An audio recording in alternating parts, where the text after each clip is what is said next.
What's up? How's it going, y'all?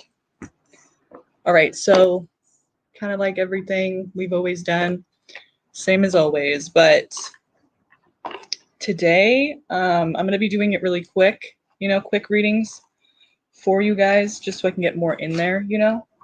So if you are new, please go ahead and read the description. It explains it all there. And if you're returning, go ahead and read the description anyway, just so you know kind of what's going on today. But it's the same as always. If you guys want to know which decks I'm using, all of that is in the description below. So check that out if you're ever interested. Whenever I see a tarot reader, I'm like, what deck is that? And if they don't say, it's kind of bums me out because I have to search for it. So I made it easy for you if you guys are interested or you're tarot readers or aspiring tarot readers yourself. Go ahead and look in the description and you can find all that information there. And what else? Let's see. I'm going to be picking at random today. No wheel today. So unless, of course, everyone wants it really bad, then okay, that's fine. We can do that. But so just go ahead and whenever I'm finished with the reading, just post your question again and I may catch it. I don't know how many people are going to come on. Usually the time that is better for me is usually like way later than this. So if we don't have that many people, maybe I can read for everyone, okay? So let's see, Magic Fairy. That's the first name I saw. That's why I picked it. Okay, so I'm not picking favorites. So go ahead and post your question. How are you guys? I'm good.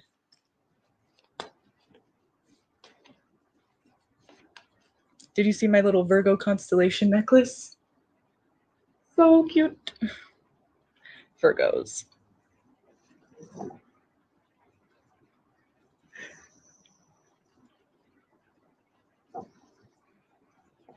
All right, Magic Fairy, if you're still here, go ahead and post your question. If not, then we're going to go with Azalea. Azalea, go ahead and post your question. How are you guys doing?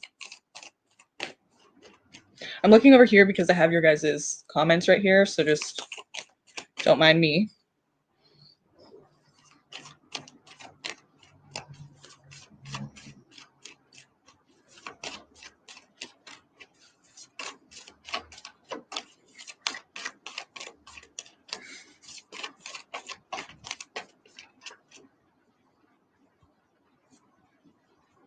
Hey, Mini-Me. Hey, Magic. Hey, Ashley. Hey, Siona. Azalea. Nicole. Maggie. Noran. How are you guys?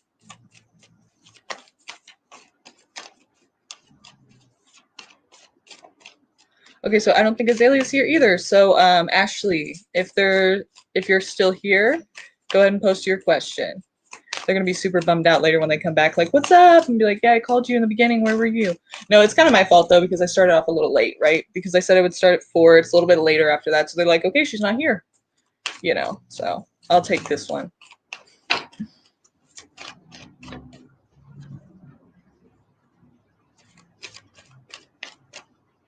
All right, well, let's see. After a while, I can't see them anymore, but I should still be able to see yours.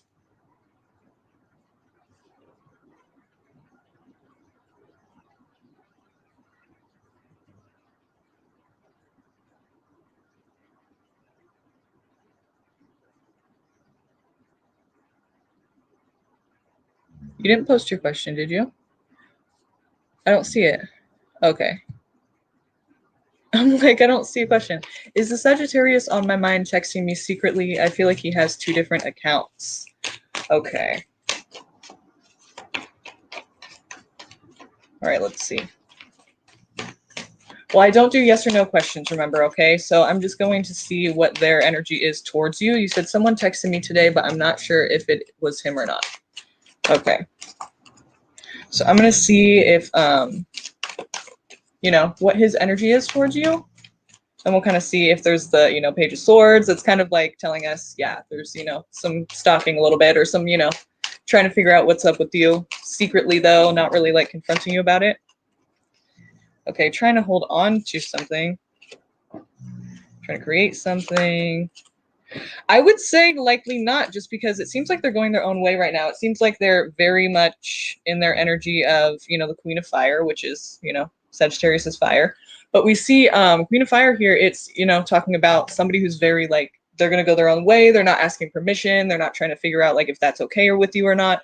It's kind of just like, this is what I'm doing, and I don't care if you like it or not. You know, it's just a very independent energy. But also here we have the Magician and the Four of Pentacles. So it's telling me they're kind of like very focused on building up a foundation of some sort. So they're kind of like focused on stability and just like what they're supposed to be doing right now, like what they want to be doing. They want to be heading for something more stable. They want to build it themselves and they want to do it their way. So it kind of seems like they're not really caught up on something right now. It seems like they're more caught up on like their main priorities. Let's get a couple other cards and see what else we can get for this. And if so, can you get us the sign of the person who is actually texting you from this number? Possibly, if that's, you know, maybe we can get that. We have arguments with more than one person in communication. So there's arguments, there's bickering, there's tension with more than one person involved here. And it's likely to be verbal. Either that or it's saying you're going to have the opportunity to verbally talk this out with people instead of like physically, like what this is showing. Even though it's not always physical, literally. It's just, you know, it's showing tension with a lot of different people though. It's not just one person. So for some reason that's coming out here. The High Priestess. So it's like, do you already know what I'm talking about with this? You already know what I'm getting at with this? Because the High Priestess says you do. It's weird because I don't really see it being them. It could be more than one person. It could be different people. Maybe you're just tripping and it's somebody that, you know, it's a wrong number, or it's someone else. But it doesn't seem like it's them. It seems like that person's very focused on their, you know, trying to build their foundation from the bottom up, trying to focus on what they need to be focused on right now. Just staying focused, you know, not being too caught up in anyone or anything. And it seems like there's problems and there's tension with somebody. Do you know what that's talking about? But more than one person, not just one person. Seems like there's arguments or fights. I don't see you answering. Well, to answer your question, I don't really think it's them. I mean, it seems like they're focused on other shit than that. You know, it doesn't seem like they're focused on petty things like that. Yeah, it's weird because I don't really see it being them. It seems like they're going their own way, like they're very independent and they're not really caught up on anything right now or anyone, you know? So you might have a secret admirer or a secret stalker. But yeah, I don't see it being them.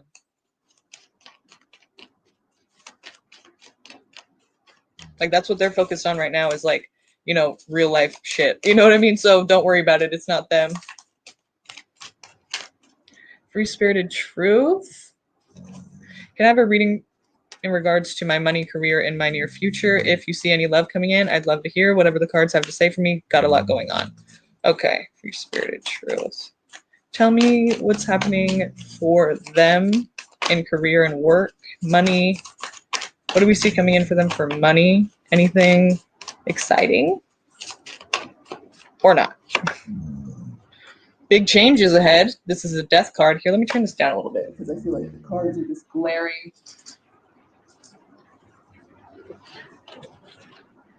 Is that better? I feel like that's not as good though.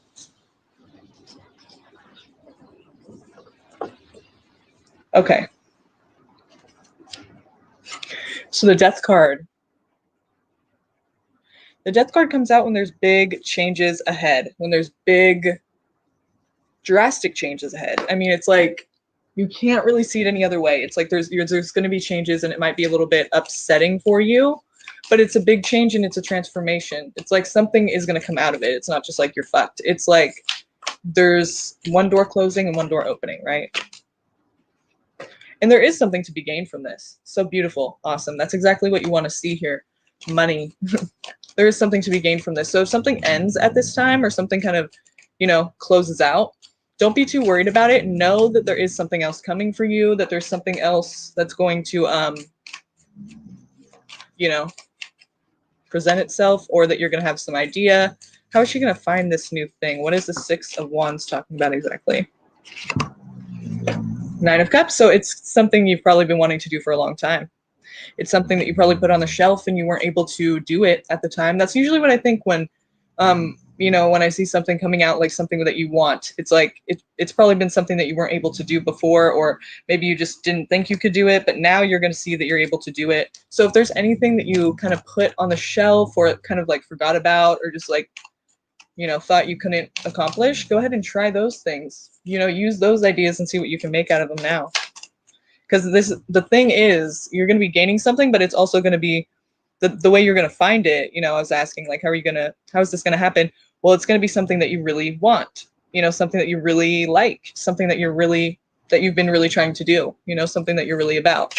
So something you're having fun with. So think about those things, those ideas that you put away. I've been working on my mindset and manifesting a lot. Been shifting a lot, but not much change in the physical yet. Well, that's good. Get your mind ready, right? So you're definitely ready for this. This is good. This is good stuff coming in. So wait, let's see about love, right? Let's see about love. Let's see what's going on there. I want to check that out. Strength. There could be a Leo person coming in, or maybe they've been there. Yeah, definitely there's a reunion here, or some coming together of some sort with a Leo person is what I feel there. If it's not Leo, then it's talking about, you know, you're supposed to have strength with this. So it could be a tough situation to kind of reunite with, you know, something you would take a lot of strength. I had a dark night of the soul, been awakening and just want new, rebirthing myself. Good, good, good. Then the death card's really great for you, because that's exactly what that is, you know, rebirthing. Okay, let's see about this reunion or coming together, this gathering. Yep, it could be somebody new, actually. Okay, Knight of Swords. So that's air. But it could just be talking, with the Page of Cups here, it's talking about somebody coming in and like asking you out. It's probably like somebody new. So the thing is, you're reuniting. Maybe this is the first time you guys are getting together in that way. Maybe this is an old friend or something. If not, I would say it's going to take a lot of strength to reunite with this person. If this is the first time they're asking you out, or maybe this is like a new, it's been a while, or this is like a new start, you know, there's something different this time, because it's showing like newness, like some kind of new thing about it. If this is an old person, it's, you know, an old connection, there's something new about it, because the Page of Cups is like the beginning stages of a relationship. So it's like the first stages of someone asking you out and showing interest. So and then with the Knight of Swords, this comes out of nowhere. This comes out of nowhere and it just hits you and you're just like, I don't even know where this came from. Like, should I do this or not? Because I haven't even had time to think. So it comes out of nowhere and you just kind of go for it. I'm seeing. You could choose not to, but I mean, why not? It doesn't seem like anything bad is really going to happen as far as we're seeing here. It just seems like it's very sudden, you know? So something out of the blue happens, and it may require strength. It may be something from the past that you had a hard time, you know, letting go of, or maybe it was someone from the past that you just had a hard time with in general, you know, the connection. So for some reason, this is like requiring strength for you. But, you know, I do see a reunion there, some kind of gathering, some kind of getting together of you guys, you know, talking and maybe just having a drink or something. But you guys are coming together maybe after a long time. Maybe it just requires some strength because of that. But it seems like kind of a very emotional situation. You know, it's calling for you to have strength.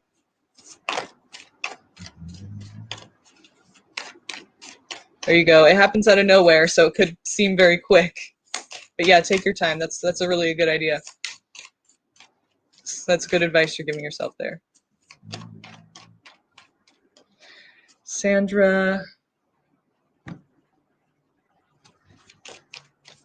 Yeah, go ahead and post your question, Sandra. Welcome.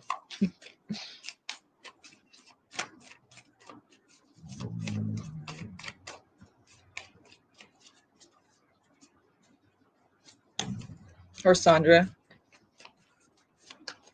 Hi, Pet. Hi, Gemini.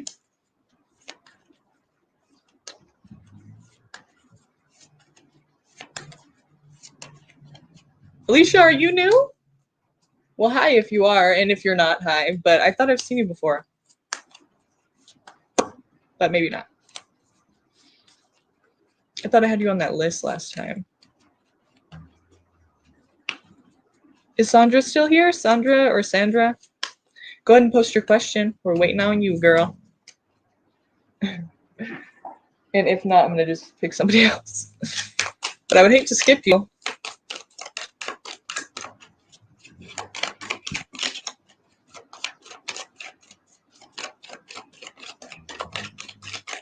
Okay.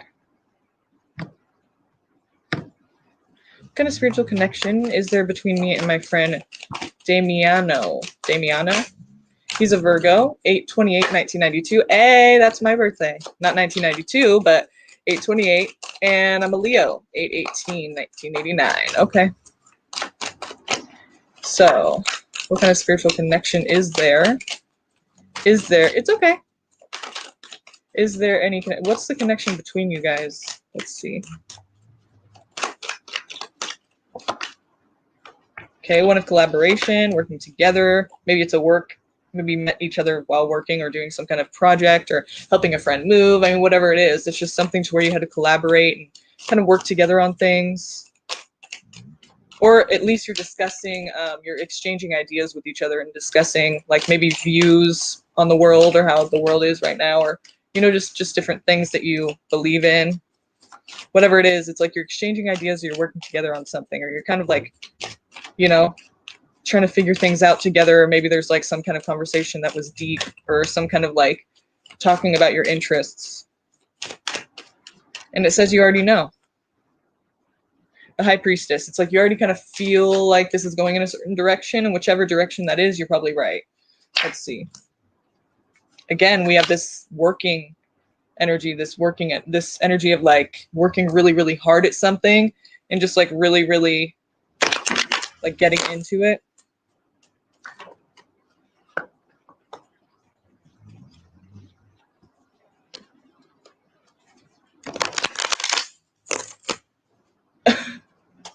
You know.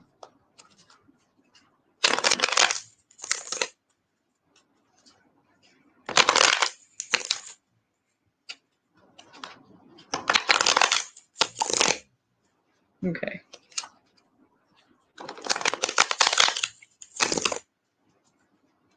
Some other connection here.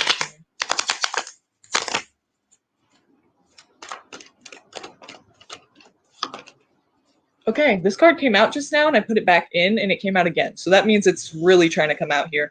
This is Sagittarius, but it also, if it's not representing a Sag in the situation, it's talking about basically your peace and harmony. So it's like you guys work together, it doesn't clash. Usually when I think of Virgo and Leo, I think clash, you know, like majorly, because I always clash with Leos. So I just think, and especially this person has my birthday, but I mean, or we have the same birthday. But yeah, I mean, in this situation, it doesn't seem like that at all. It seems like things are peaceful and harmonious and things are actually working well. I mean, for some reason, this person adds a level of harmony to your life. And it feels really good in this energy. Wow, the sun.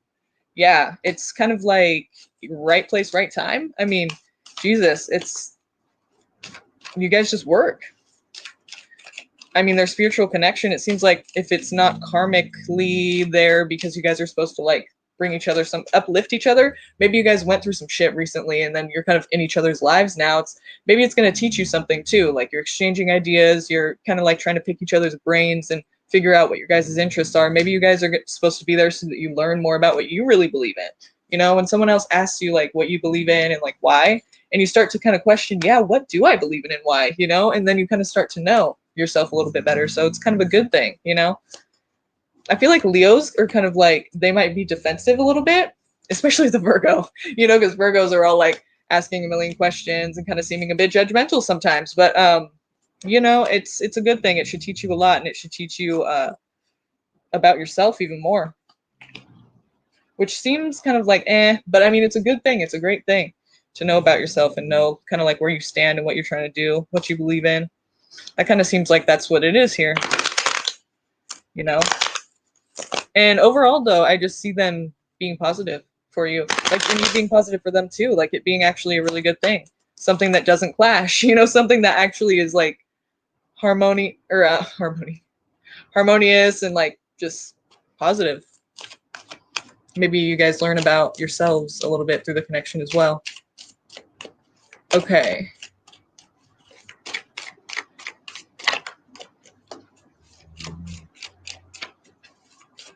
Yeah, you may do that. You may actually find that job because it looks like you guys are working hard at something together. And some new project, some new hobby. That might actually happen. It looks like your chances are good for that. Because I see you guys working hard on something. Like some kind of project. Does Jose miss me? Will he fight for me? Also, is anything different coming in for my career? Okay. Let's see, Nicole.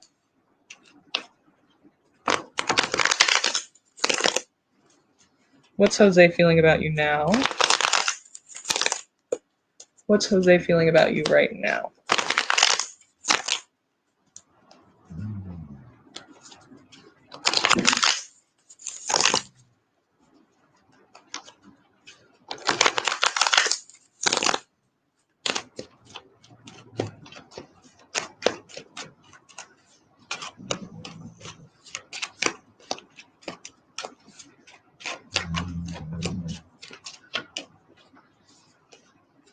Wow. Wow. Okay. Yeah, he might. He might actually fight for you. Look at this. King of Wands, Queen of Wands, and the Knight of Cups. That's beautiful. That's what we see when somebody, it's definitely a relationship we're talking about here, and it's definitely somebody coming towards you and offering you a connection. So I don't see them running from you. That's for sure. Your question is, does he miss me and will he fight for me? I would say that the odds are yes, especially because we have fire. Fire is like, they're going to get what they want. They're going to go and reach for it and grab it. They're not going to wait for it. They're not going to tell you they want it and see. No, they're going to go and get it. They're going to go for it. So basically, yeah, it seems like somebody's going for something here. Wow. And then when we see two of the same suit, king and queen, that's a relationship. That's two people in a relationship here. And then even better, the Knight of Cups. It's, you know, somebody offering you something. So yeah, it seems like that's actually going to, yeah, it seems like they're going to fight for it. I think that's a good word too, because fire, you know, fire isn't always aggressive and like gonna fight. But I mean, if we're asking that question, yeah, I think that's really, that's the best element you can get probably, you know, because, you know, swords might talk about it. They might be very in their head about it. But, you know, fire's like, I'm going to go and get it. Like, no doubt, I'm going to go and get it. And if I can't have it, well, then fuck that thing, you know? Not always, but it's just funny because you were asking that question. So anything in your career, let's see.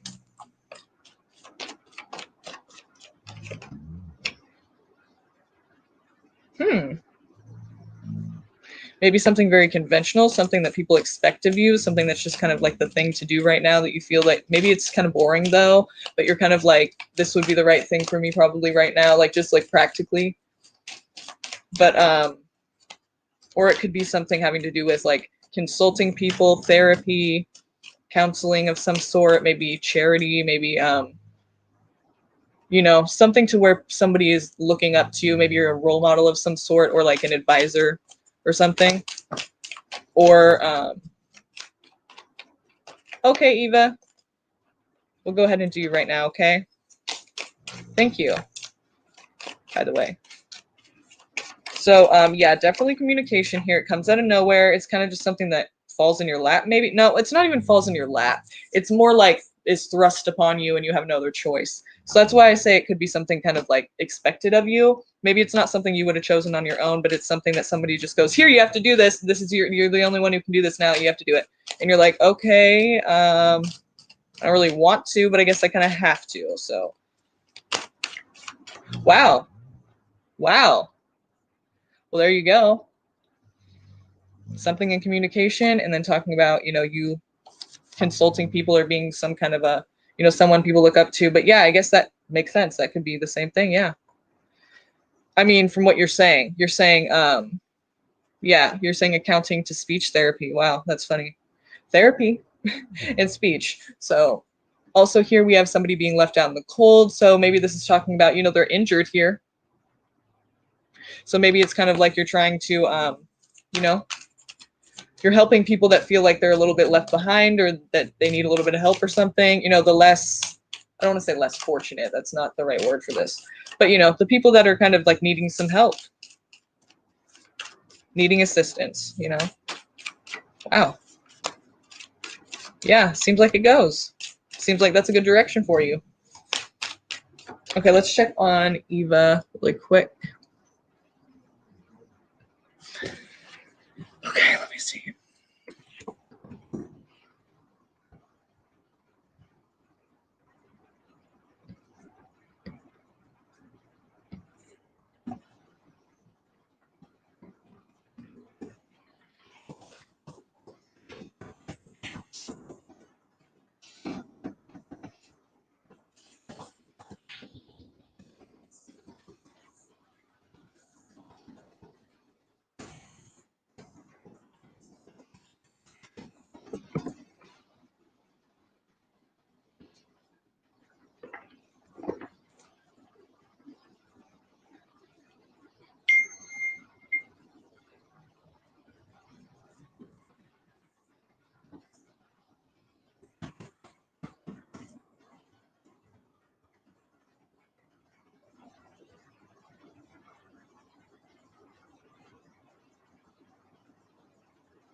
Okay, yes, I see it for Eva.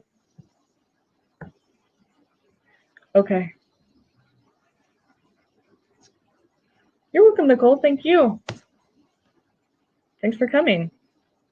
You guys, whoever's here right now, please like this video. If you haven't already, please go ahead and do that for me. Just takes a second. And Eva, excuse me. I see your donation. Thank you. Go ahead and post your question.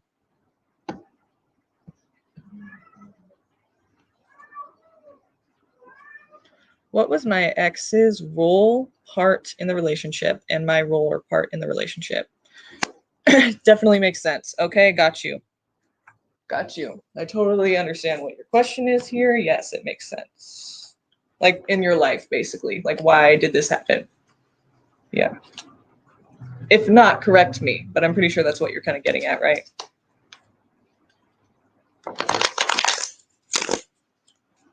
Hi, Samuel. Okay. Let's look at their role first. What was their role in this situation in your life? Like, what was the purpose of them coming into your life? What were you supposed to learn? Or what was, you know, the whole reason this happened?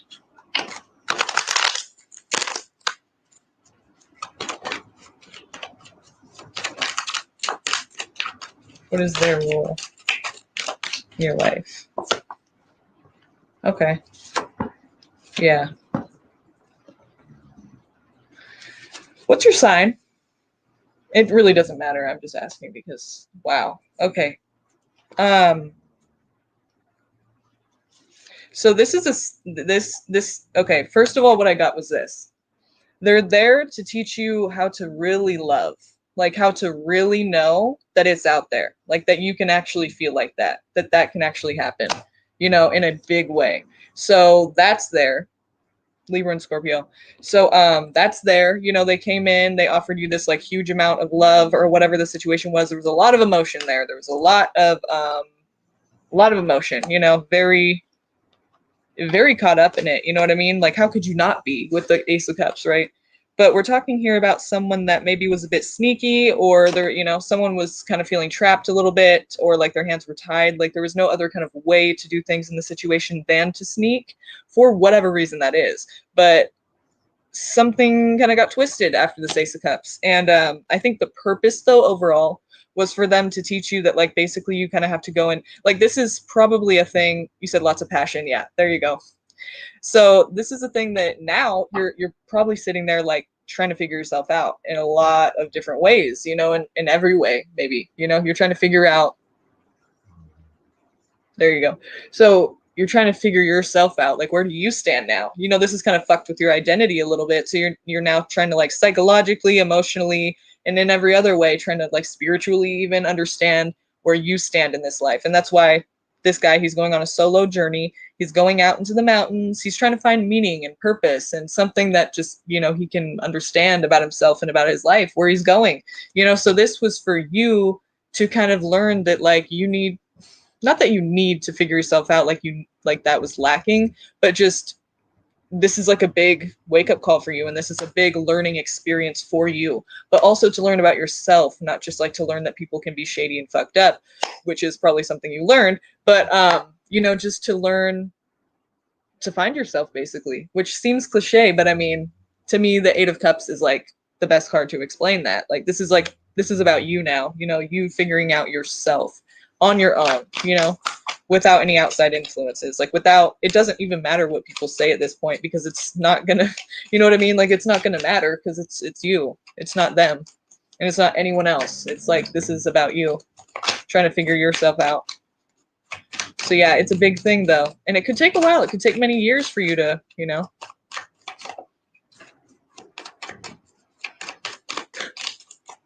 Oh my god, that's funny.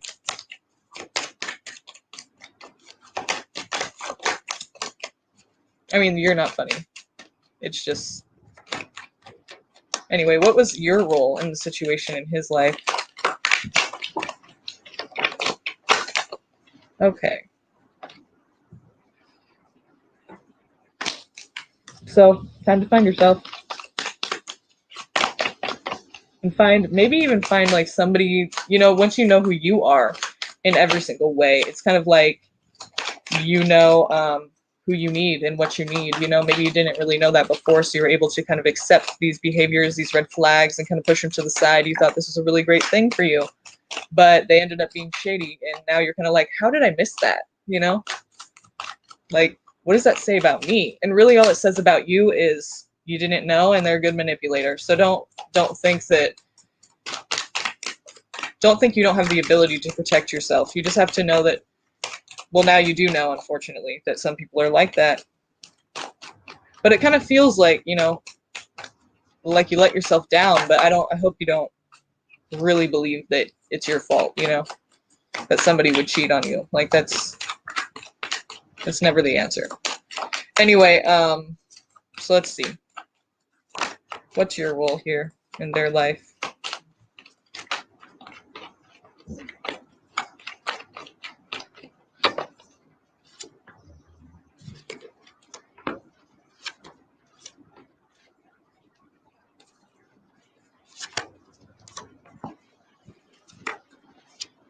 Okay. So there's a lot of disappointment here. I mean, there was a lot of like them feeling like they gained something, but then like in the beginning, they probably had to chase you a little bit. And then when they got you, it was like, okay, now they've gained it and now they're kind of like over it. Like, the thing though is when they leave, now they're engaging. Yeah, we see a third party here, but they're engaging now with like other people, and they're having to create something. Like, this is them also. It's also kind of putting a spark into their kind of situation. Like, they're having to figure themselves out too. But for them, it's more of like, this was a thing that came and it went. It was kind of like a fleeting thing for them. Even if they felt something really great, like they gained something, then it's kind of like they didn't appreciate it, you know, and they didn't feel the need for it anymore, which is like super shallow. But sometimes people just are like that. They don't really, it's kind of like an attachment thing, I guess, you know. And because some people think, no, it's a shady motherfucker thing, but really when you think about it, like, why does a person get over something right when they get it? Like, even players and everything, I mean, I don't know, I could be wrong, but like, they're uncomfortable with getting close to people, right? Maybe they don't even know that, but that's kind of what it is, isn't it? Am I wrong? If I am, please correct me. Maybe people just, well, there probably are people out there who just like fucking with people and just like being like that. I don't know. But do you think those people get close with anyone else? Like, probably not. But they're going to have to like they're kind of manifesting something at this point. It's kind of sparked something in them too. I feel like they're kind of like, it is something different for them only because now they're kind of being called to like create something. Like, they maybe feel like they haven't created shit in their life, and now they're kind of being called to create something. For some reason, they're kind of being kicked into a position that they're probably uncomfortable with, but that's not the point. The point is, if it's for both of you, You guys both are kind of having to manifest something. You are having to manifest like, well, understanding of yourself. So it's not really manifesting. It's kind of like finding. That's what you're trying to do. You're trying to discover yourself, and he's having to like figure out how to do things now because things are different. That's weird. I don't think this was just like any other person. It's kind of like you, yeah, exactly. That's what I'm saying exactly, T. Wilmore. Yeah, exactly. So, yeah, now it's not going to be as easy to just do things like he's always done, you know? It's kind of like, and hopefully, you know, in the beginning I got this card of the Page of Swords, but I put it back in. But I wonder if that was accurate, because it's kind of saying like the person like wants to move forward, but is kind of stuck in the past in a way. So in a way, maybe they're kind of stuck, like thinking about like, why does this keep getting caught? Like not like necessarily like thinking about they want to be with you necessarily, maybe, but not necessarily that. Just kind of like being stuck in the way that it was, how like they have to change that now. They can't just go off and do the same thing they've always done now. They're kind of having to like work harder at creating something else. Maybe people are seeing through his bullshit now or something, and he's just not able to as easily do that. You know, he's not able to just as easily like move forward and on to the next and do it again to somebody else. It's like, no, he's having to actually work hard to like create something now. And that's not something he's used to doing. He's used to just getting his way and, you know, and leaving and not appreciating it and just being like, whatever, you know, this is what I deserve, so I'm gonna get it. Can't happen anymore. Sorry, kid. Like, can't happen. Because it's kind of childish. Anyway, I see that, you know, he's having to create something. He's having to really like figure it out and work hard and maybe exchange ideas with other people, you know, maybe even like have to work something out with other people, compromise with them, you know. He's not used to doing that. He's not used to having to compromise. And exactly. That's what I'm saying. He's not going to be able to as easily do that this time. He's going to have to do something that other people want, you know. It's like compromise, which is not something I see that he's used to doing, but he's going to have to do that in order to manifest whatever he's trying to do, you know. He's going to have to like work really hard with other people.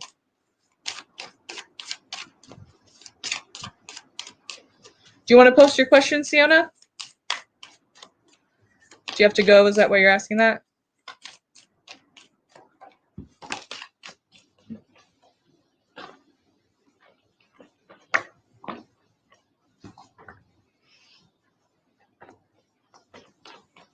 Yeah, it's kind of like a wake-up call for the both of you, Eva. It's like, even though you're kind of like the person who like has more heart, I feel like, and this is kind of probably more of a struggle for you, it's a struggle for him too, because he's not used to having to do this whole compromise thing. And like maybe he's gonna see that like you're the last person he was with that he was able to like get his way, and now it's not gonna be that easy, you know. But again, I don't know if he's gonna realize it like that. He may not consciously think like, oh, you know, she was a lot, you know, he might not even think like that at all, but that's the way it is, whether or not he realizes that. He's gonna have to realize it if he wants anything to go his way now. Well, not anything, but you know, relationships.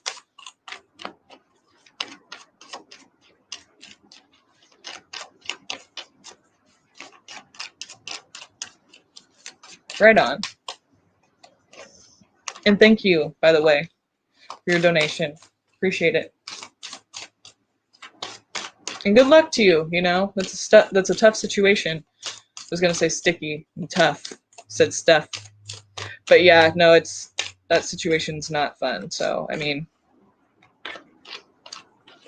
I don't even know what advice to give you, because it's, you know, just good luck. Focus on you.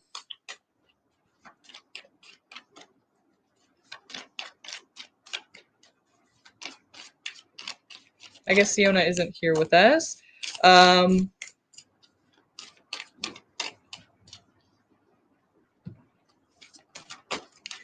Lance's Capricorn intentions toward me. Okay. What are his intentions? Let's use a different deck.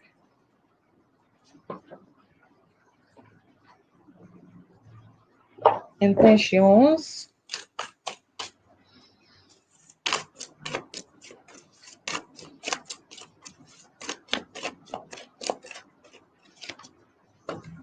Well, if that doesn't seem obvious, it's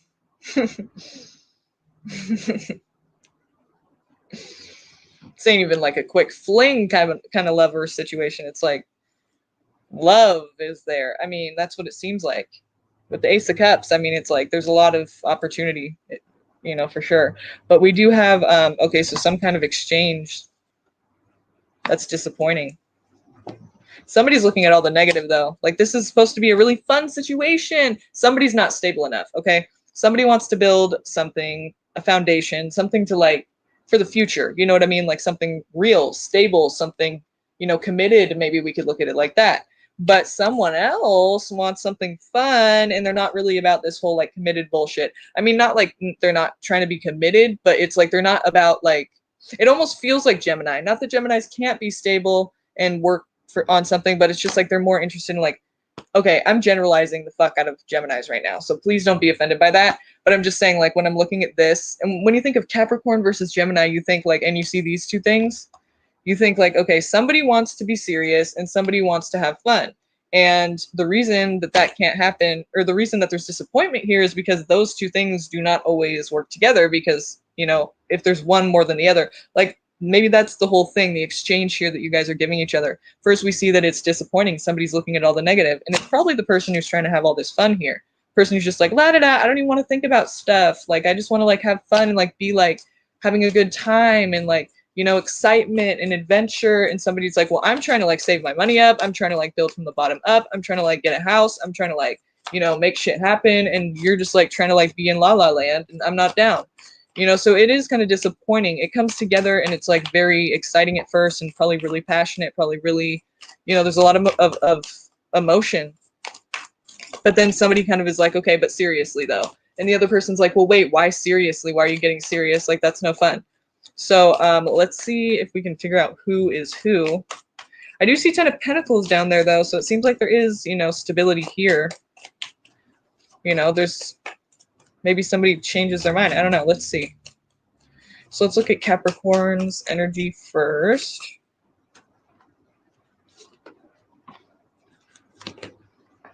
Okay.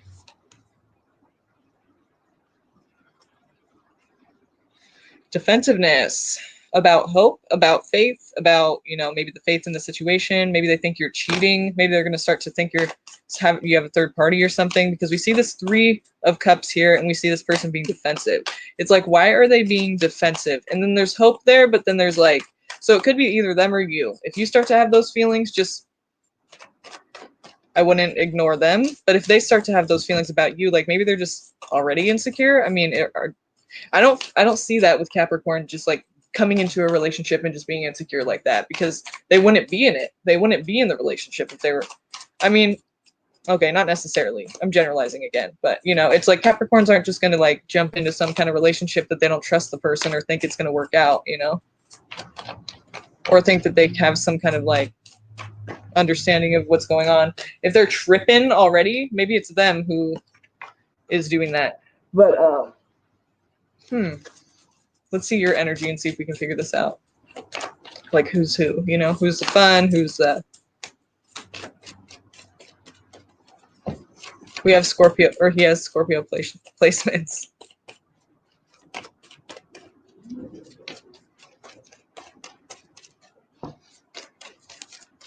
They're very suspicious, creepy. Yeah, they are very suspicious, that's true.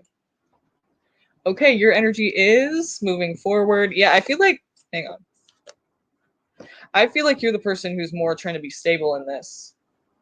But at the same time, there's a toxicity about you. You know, there's this like kind of fighting, kind of like trying to win at all costs. Maybe that's why you're trying to like walk away, because maybe deep down, really why you're trying to walk away is because you're like kind of like scared of commitment, or you're scared of something becoming too serious. So like while you're the serious one, you still are scared of that as well. And so you're trying to walk away. That could be why you're doing that. You're like, I'm in La La Land, but really you're not in La La Land, because why are you trying to walk away? If you were in La La Land, you would be right up in it, and you wouldn't even be fucking thinking about shit. You wouldn't be like, maybe I should walk away from this. Maybe I should, you know, like you're kind of like, you are the serious one, I feel like, in this, you know, because you wouldn't be trying to walk away if you weren't like serious about it, if that makes sense. I feel like you're kind of scared or something, or nervous about it. You don't trust it, or you think like, oh, this is getting really, this could go somewhere. Oh no, I better walk away from this, you know, because it's scary.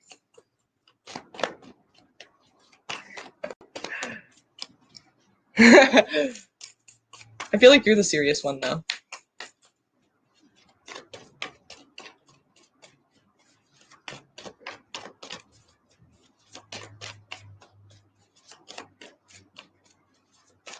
Well, it looks like they're interested in you. We got the Lovers and we got the Ace of Cups. So, I mean, I feel like their intentions towards you are to have a relationship, you know, are to have something serious. Because if we would have said the Lovers, then we could say, yeah, they're interested in you. But with the Ace of Cups there, it's like they're interested in you. Like, it's not even like a fling. They don't just think you're attractive. They're like, I want to like kind of like be with you kind of thing, you know?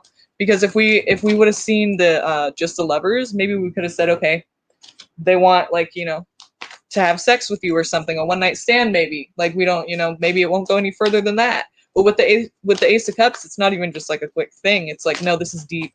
This is like deep emotion. Maybe you're already picking up, like you said, they're creepy a little bit.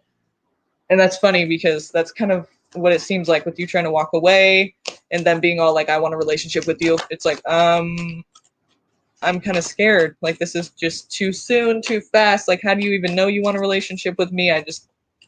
Maybe not, you know, maybe that's why you're kind of backing off. But yeah, I definitely think that they're interested in you. So they want a relationship. I wouldn't even say they just are interested. Like they want something. With the Ace of Cups there, it's like they already like no. That's right, Sienna. I almost forgot about you. Okay. Is Calvin still interested in me currently? And what will be the outcome for me and Calvin? He's a Taurus and I'm an Aquarius. Two fixed signs. Yikes. Yeah. Let's see though.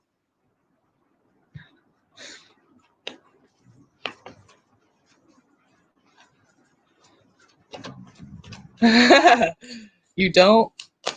Or you said I do, but I don't, but I do. Taylor. Well, follow your gut, you know, if you think that it's not a if you don't think it's a good idea, you know, listen to your gut and listen to why. Maybe you're dodging a bullet here. Or maybe you're just being a scaredy cat and you got to just go for it sometimes, you know. But really listen to your gut on like why are you kind of like freaked out, you know? Maybe there's a reason. Anyway, anyway, Ziona, is Calvin still interested in me? Okay, let's see. Yeah, I think it is, you know. It kind of seems like you're like really kind of weirded out by it. So, I mean, just listen to what your gut is telling you. And, you know, you never know, like, if you miss a good opportunity, like, it's not like, I don't know. I mean, I guess you wouldn't really know if you did or not, but I feel like it's not like you won't have another experience like that. I don't know. I'm the kind of person that's like, dodge a bullet, you know what I mean? Like, don't just go head first into like something that you feel like is weird, you know what I mean? Like, oh, it'll get better. Like, maybe it won't. But, you know, I don't know. Maybe just take a risk. I don't know. It's always a risk when you're vulnerable, when you're having to be vulnerable in a situation, you know? It's always a risk with your heart. So, I mean, I don't know. It's up to you. All right, so let's see. Is Calvin interested in you? What do they feel about you? Okay.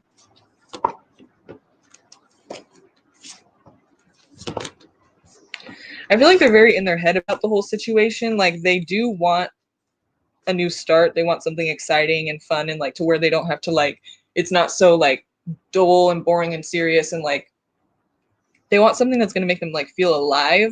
But it's, you know, it could be a little bit toxic, too. Like, that's the thing about something that makes you feel alive. It's not always something healthy for you. So, but it seems like they're waiting around, like, for something to kind of just happen in their life. Like, we see them taking forward movement, but they're still trying to decide which way to go. And so that could stop them from actually going anywhere. You know, like, they could be kind of stuck. Even though it's not really showing they're stuck, it's kind of showing more that they're in their head about it. Like, maybe they're not taking any action right now, but they're kind of like very in their head about what they should be doing. What, you know, they don't know which direction to go yet. But you know, they want something exciting, but it seems like they'll wait for that to come for them. So that's the thing about the Seven of Pentacles is, like, you can't wait for things to happen because they're not going to happen like that. I mean, sometimes they do, but, like, really, you shouldn't be, like, waiting for things to happen. You should just be going and making them happen. So, but it seems like they're kind of, like, sitting there just stagnant at this point, but what they're wanting is something really exciting and to make them feel alive. So, I mean, if that's you, they could be waiting around for you.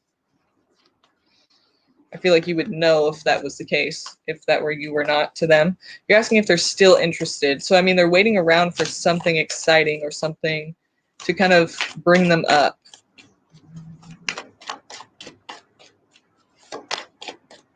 What will be the outcome?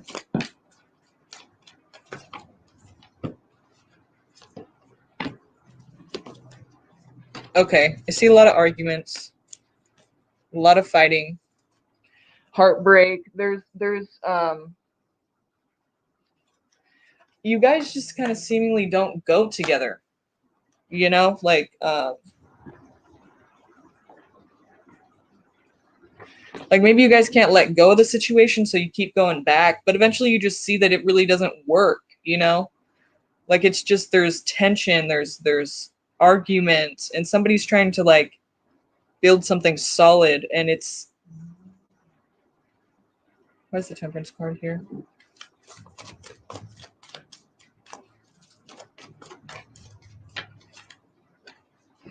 Yeah, so okay, peace and harmony finally comes when somebody decides to actually walk away. So it's I would kind of say that the outcome is like it's going to be better without them. Like you see how this is happening here? I mean, it's starting with like somebody's trying to build on something and kind of like be very serious about like how do I gain like stability and how do I like build myself up in my life? How do I get some kind of, you know, structure, some kind of security here?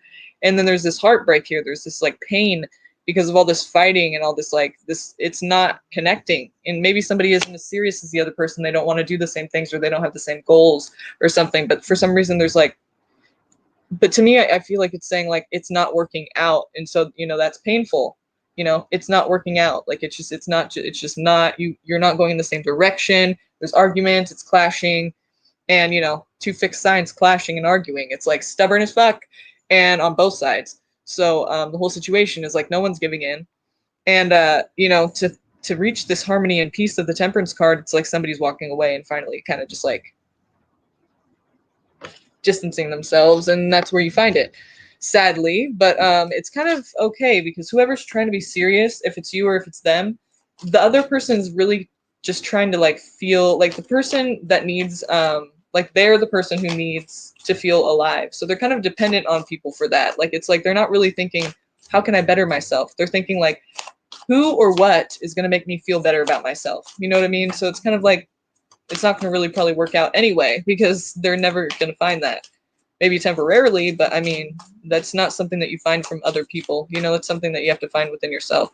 Even though that sounds cliche, it's true. So, I mean, any of you out there who are doing the same thing, trying to find something else that fulfills you, have you found it yet? No, right? Let me just take a guess. No. Been there. I'm human. I've been there.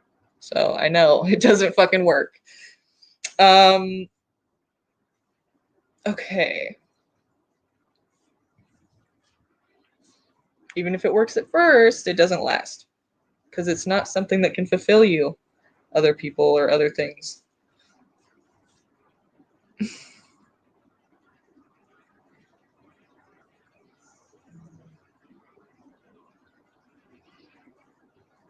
That, and he's looking for something to make him feel better about his life. He's not trying to take responsibility for it himself. So it's like, that's kind of, could be a troubling situation for anybody who he's involved with, you know?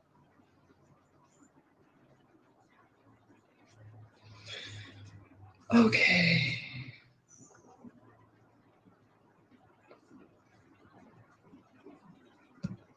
You said, can I have a love reading, please?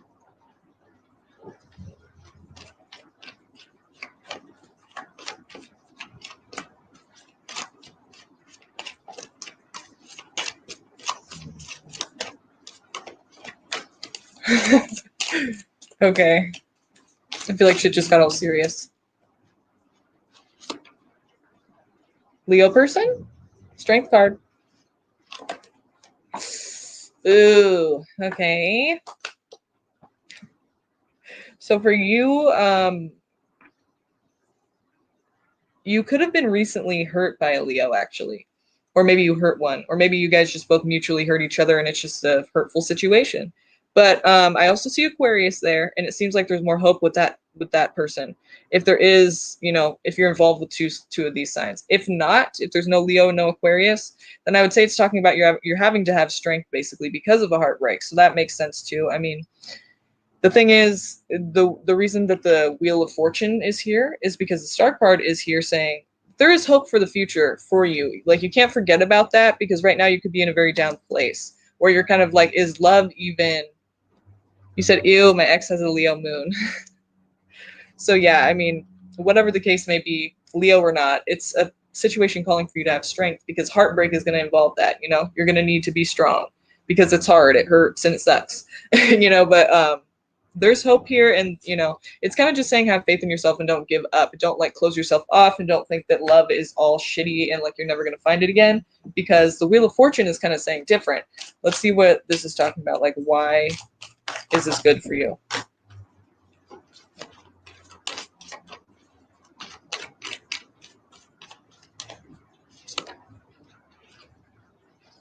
Okay. Wow.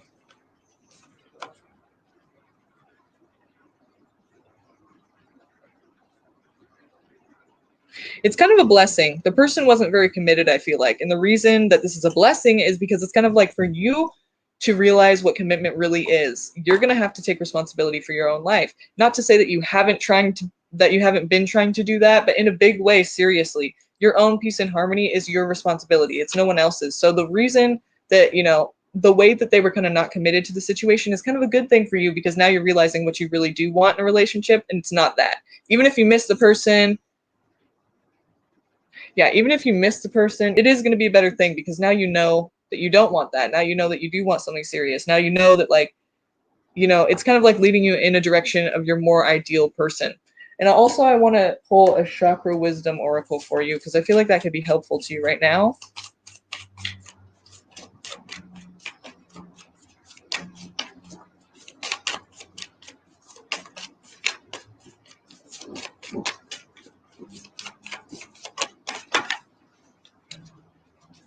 Prayer. Let's see. Here, I'll show that to you for a second.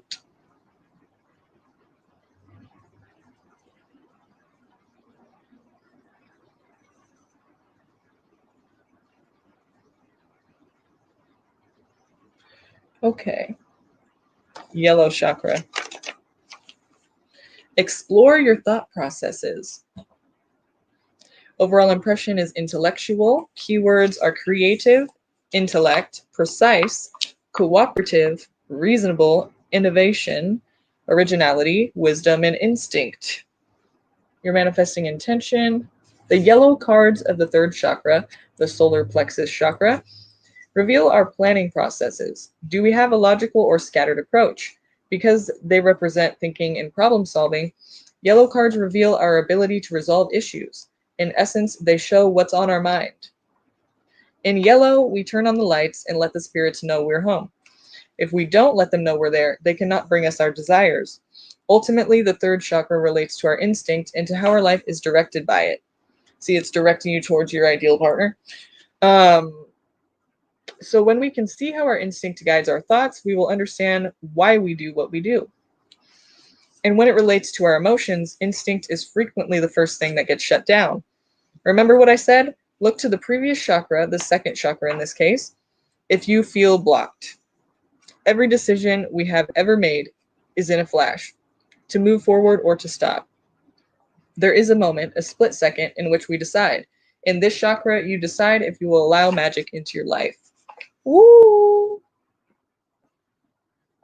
So it's like you're deciding, like, am I going to just be stagnant and stuck in this energy, or am I going to like try to find the positive in life, or try to find, you know, my ideal partner, or my, you know, what's better for me, you know, the miracles and the majesties of life that are just, that have yet to, you know, find you, that you have yet to find.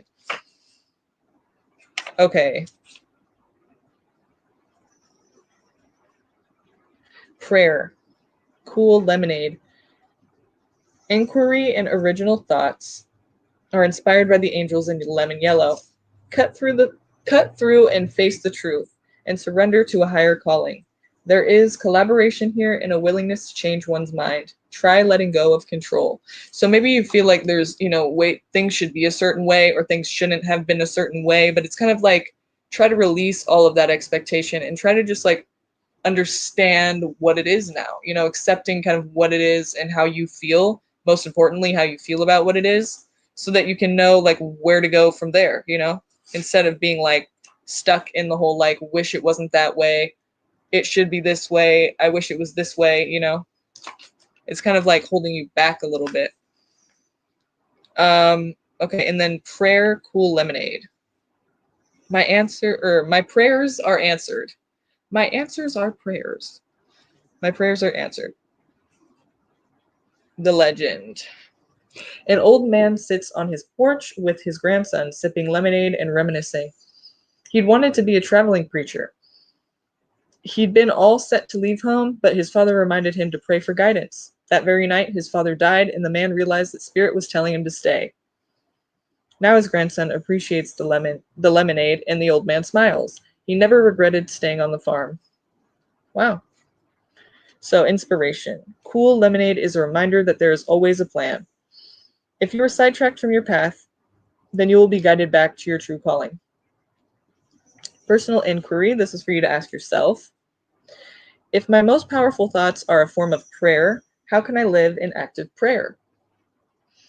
Key ideas. All prayers are answered, following where life leads, being of service, and fulfillment. The keywords are clarity, destiny, and authenticity. So your meditation is knowing that you cannot take anything with you when you leave the earth, that thoughts create your world. Think now of the things that make you happy. Having all that you desire begins with taking what you need at the right time. Trust that you will be offered the best. Whether or not you take what is offered is entirely up to you. So it's kind of like turning a new leaf and just trying to figure out what really does make you happy and going towards that. And then like acknowledging that though, before you get there, because you have to know what it is you're looking for so that when you find it, you know that that's what it is. It's not like you're going to miss it. You probably can't see that because I can't see it in this screen. Let me see if I can turn this down a little bit.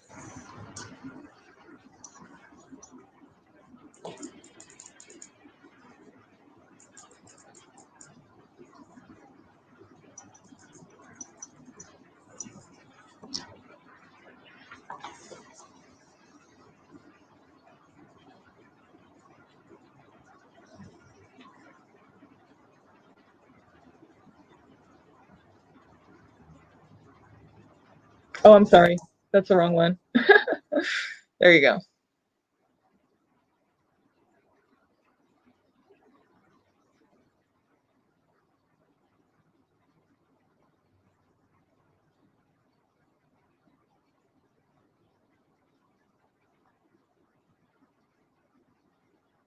You can come back and like pause the video and screenshot it. Hopefully it's clear enough for you. Okay. You're like, wow.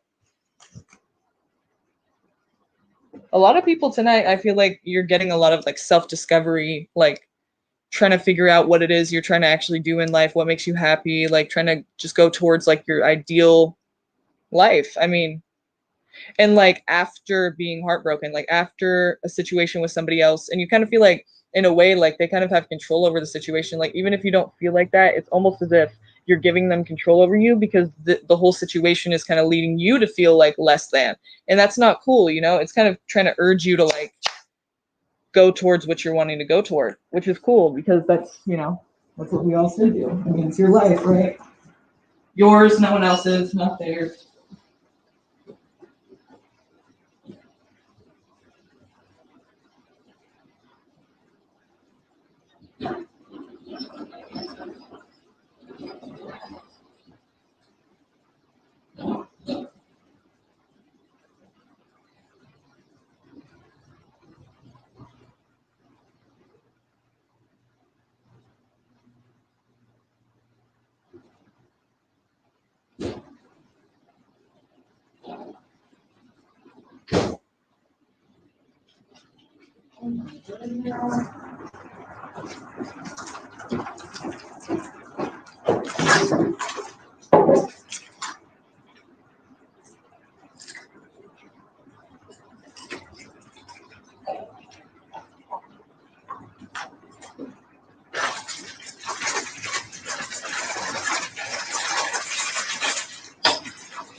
Sorry about that.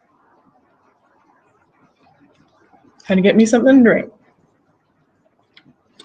Okay. No problem to you, Wilmore. No problem.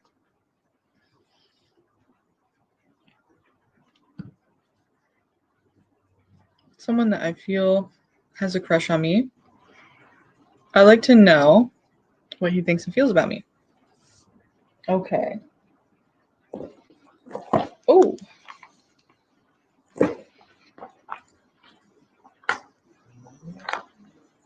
Let's see. What does he think and feel about Angel? Bryce. What does he think and feel about Angel?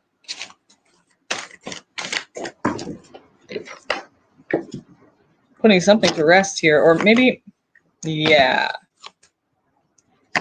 It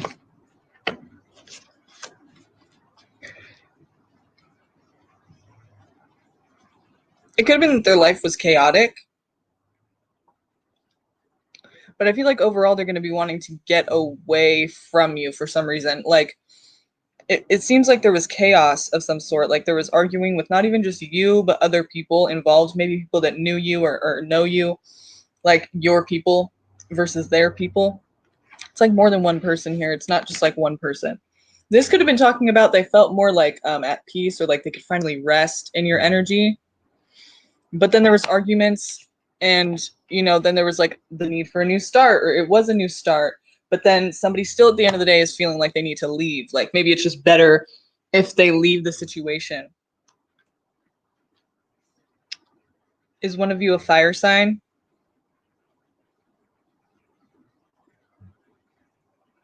You guys could have maybe opened up to each other, but there's threes here.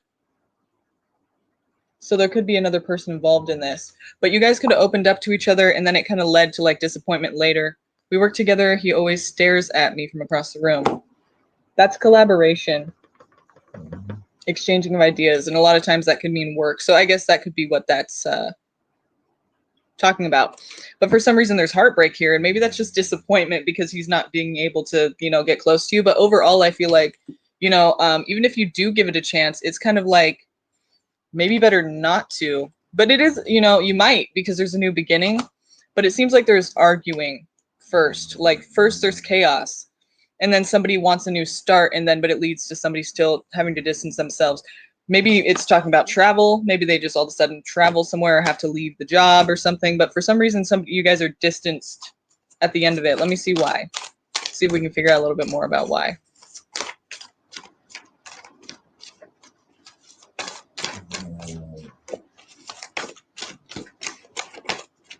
I do see you, honey bun, and I'll get to you right after this, okay?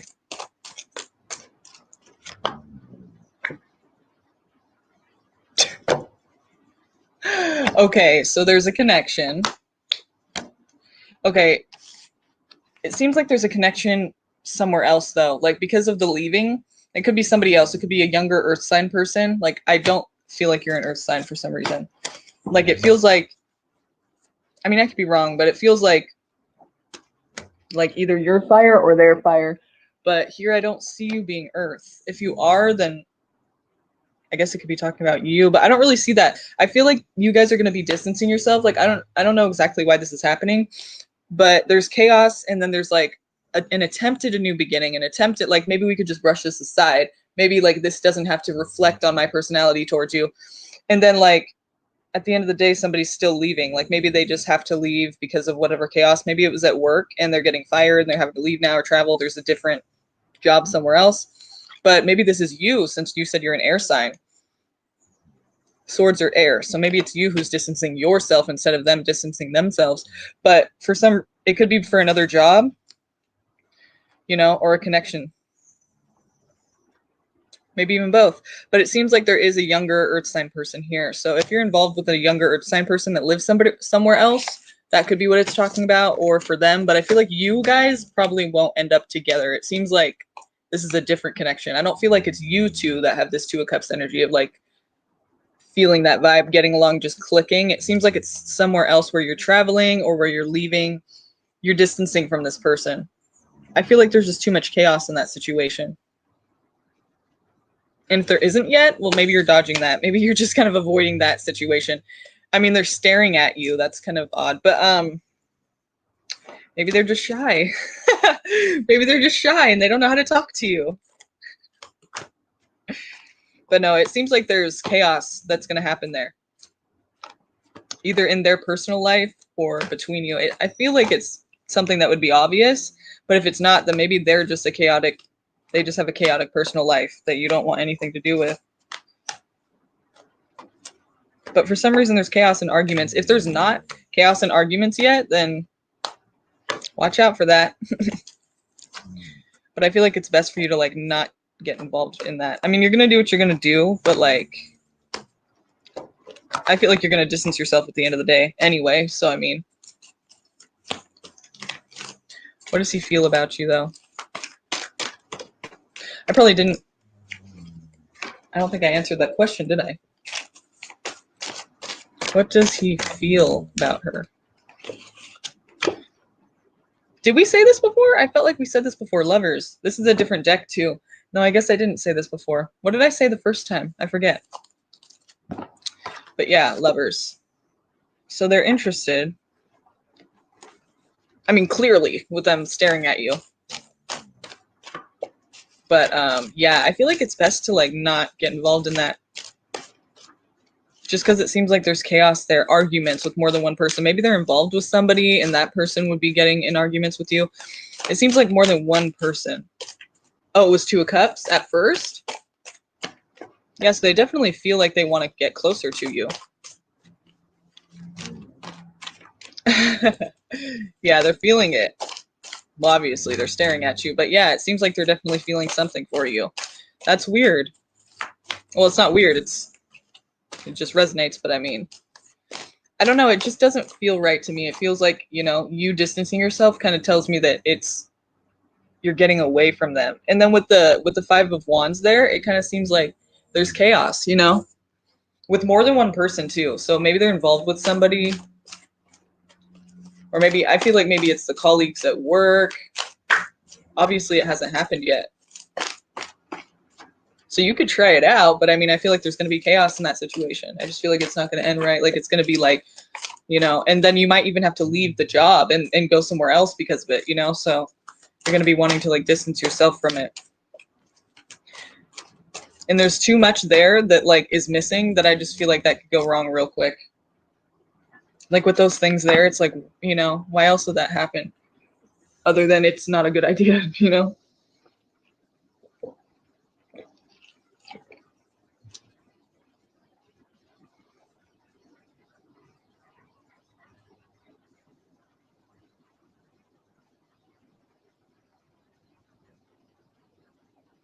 You said, what is my purpose in this life after all the trauma I have been through in my life? I'm just kind of in a rut. Makes sense. Okay. I could already tell you what it is, but I mean, let's see what the cards have to say. Tell me what her purpose in this life is. If you can just say that within a few words, what, you know, because it's probably way more important than what, you know, the cards are saying, but, you know, what do they want you to know at this time in regards to this question?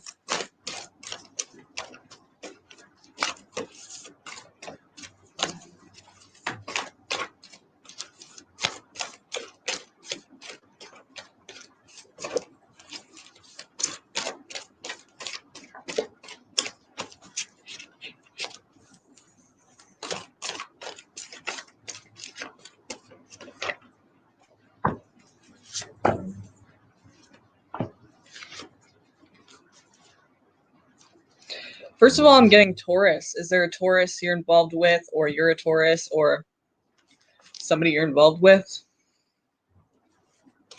Hi, Anonymous. Creepy. No. Well, it is a little creepy because it's like, who are you? But hi. Is there a Taurus involved in your situation, though, honey bun?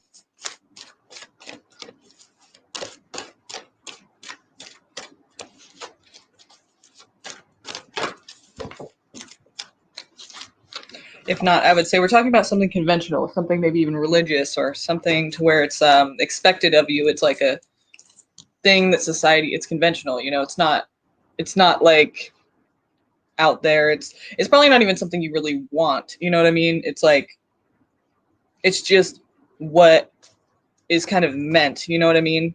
But like, it doesn't have to be meant. It's just, it feels like it's meant. So you feel like you kind of have to do it, or you feel like you would be accepted in that way, but like, it's probably not something that you really want deep down. And that could be why you're closed off. Yeah, it's like, okay.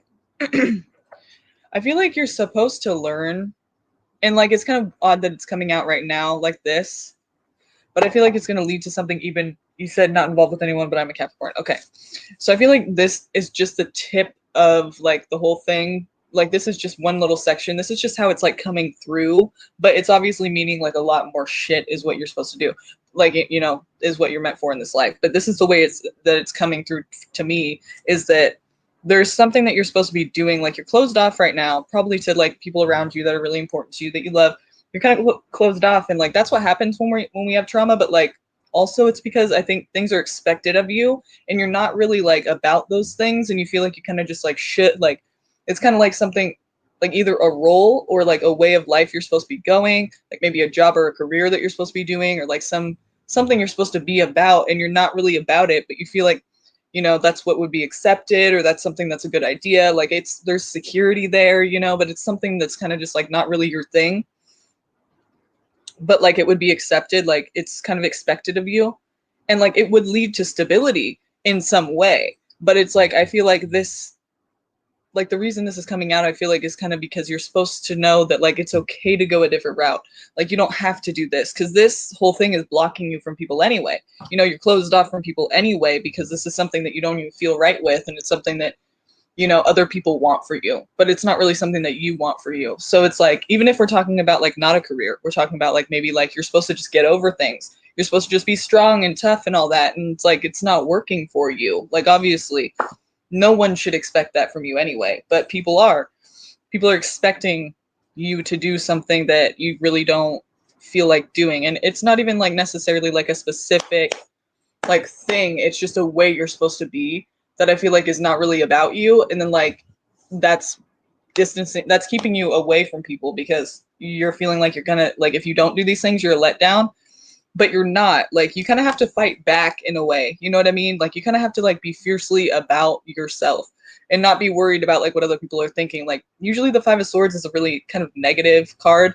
like gonna win at all costs. I'm not gonna compromise at all. I don't even care. Like you're gonna either respect me or fear me, but one of the two, I don't care. You can choose yourself, but you're going to look up to me and treat me like I'm whatever, you know, important, I guess. Usually that's what we're talking about with the Five of Swords. But with you, I feel like it's kind of a good thing in this sense, because it's like you kind of need that fierceness in this.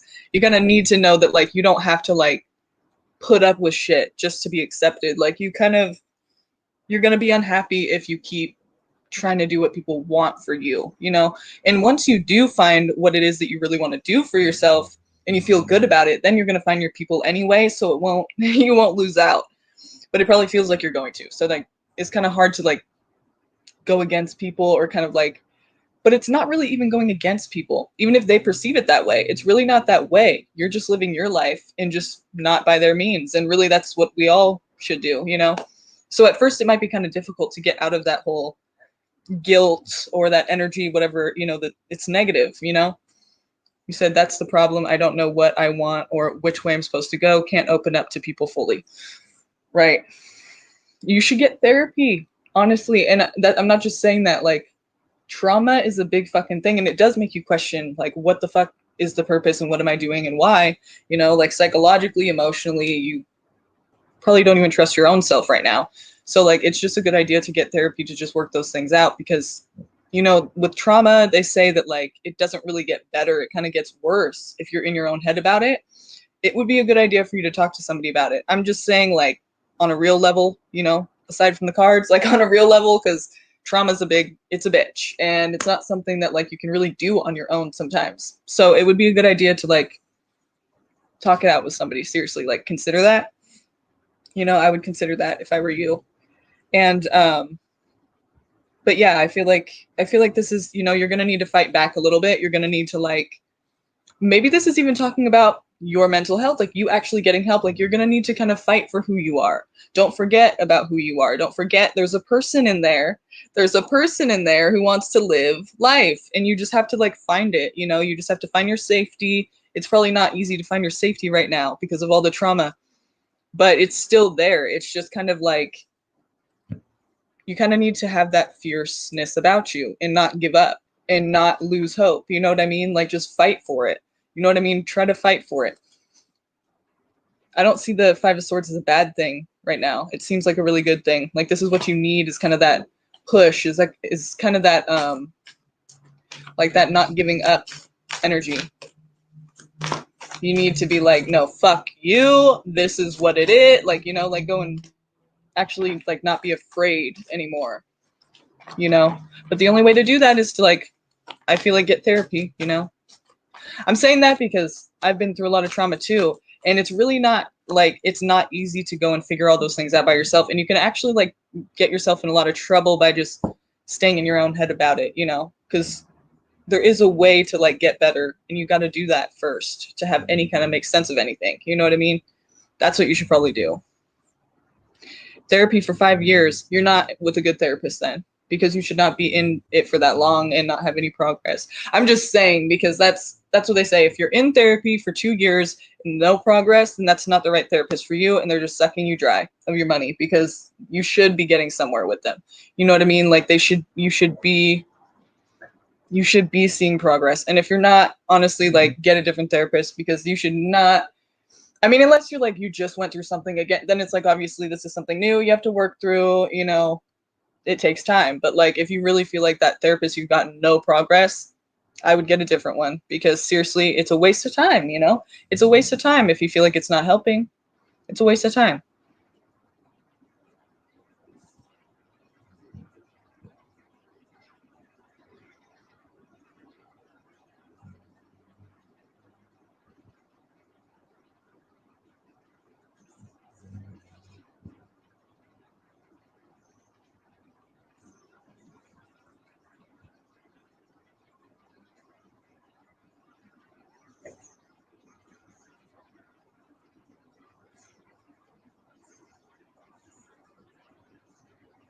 I feel like your purpose is to like, maybe you're going to even teach people to be able to find themselves. Because I always feel like that with people that are going through something like this, it's like when you find yourself and your purpose, you're going to want to share that with people. You're going to be like, oh my God, I've been there before. I've been in that rut and that sucks. Like, I want people to know that they can get out of it. You know what I mean? Like, it just seems like maybe a motivator or maybe a person that, like, you know, because not everyone will go through something like that, you know, to where they literally question, like, I mean, I feel like everyone at some point will question what their purpose is, but like not in the same way as somebody going through a lot of trauma. Like, questioning if there even is a purpose, you know what I mean? Like questioning like everything about yourself, like your existence. I mean, it's a big deal, you know? And I feel like once you get through that, it'll be like you're going to want to share that with other people. You're going to want to help people find their way. So maybe something like that, maybe therapy, but maybe something, you know, maybe not therapy, and maybe something like more on a like life coach, motivational speaker type thing, you know? Definitely you working on yourself. Definitely you trying to find like your peace with things, you know? I think definitely therapy is something that you should consider getting a different therapist for sure, you know? Just as a friend, you know what I mean? Like that's what I feel like you need to do. But what do I know? Just saying. Let's see what the cards say. What is your next step, or for your highest good? What is some kind of direction, something you should focus on, remind yourself of? If you want to build your foundation, if you know, save your money, first of all, be saving up, you know, have some goals together, try to focus on structure and stability. But the thing is, like, you got to use your better judgment with things. And one thing about trauma is our judgment is kind of screwed after that. You know what I mean? Like, for many different reasons, but whatever the trauma was, we don't need to get into that. You know, it's kind of a deep thing. It could, you know, we could talk for hours about this. You know what I mean? So, but basically overall, I feel like with the judgment card, it's saying like, you know, you got to reevaluate what it is that you want to be building, like what kind of foundation, like not just like, oh, I want, like, for example, like to be married with kids or something, or for example, like I want to run my own business and just be on my own, or like whatever it is, you know. It's just, you have to kind of reevaluate now, because maybe you're going in the wrong direction. Maybe you've been wanting something, or you kind of have this ideal in mind, but maybe it wouldn't be the best thing, or maybe there's something that would be better. You know what I mean? It's like, but I keep seeing this defensiveness or this kind of fight with you, this fight. Maybe it means you're fighting that. You don't believe in yourself enough. Like you don't even believe at this point that you can make your own foundation from the bottom up. You don't even believe that. And that's why you have to use your better judgment too. Because obviously that's not true. You can do it. But I mean, you just don't believe that right now. And that sucks. But it kind of makes sense, you know? It kind of does, because obviously you're just in a position right now that you're going through a lot, you know? And it just makes sense that you're kind of like feeling like that. But don't stay there. Don't get stuck there. You know what I mean? You said you're already in a rut. You're already stuck. I mean, I would seriously consider a different therapist, or because it seems like, you know, you need to like go into other places. Unless you're not opening up with a therapist, really, it's like you need to like look at other aspects of what you're feeling and really get in there. You know what I mean? And really try to work those things out, because I feel like there's just so much waiting to happen for you. Like you just can't limit yourself, you know? Not that you're trying to, you know, I don't want to, like, no offense. I'm not saying like you're not even trying to fucking, but you know, like you're trying to limit yourself or something and not working hard enough. That's not what I'm saying. I'm just saying like there's just, like, I just picture like a sun, really, really bright sun, like in the middle. Like I don't know. It's weird. I see like, not like I see, but I just picture like a sun, like shining. You know what I mean? Like I feel like that means like you have a lot of potential. Like you just have a lot of like untapped potential. Like there's just a lot waiting for you, you know, and you just got to like find it. You just have to like unlock that key, unlock that door, and just like, I just see sun.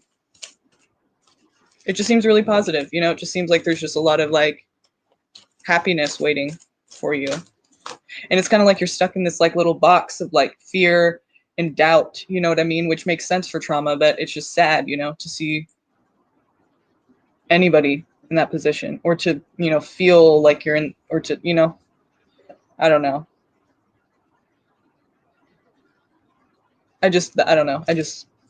I feel like you need to, like, I don't want you to limit yourself, you know? That sucks. Shit just got serious right now. No, seriously, because I feel for you.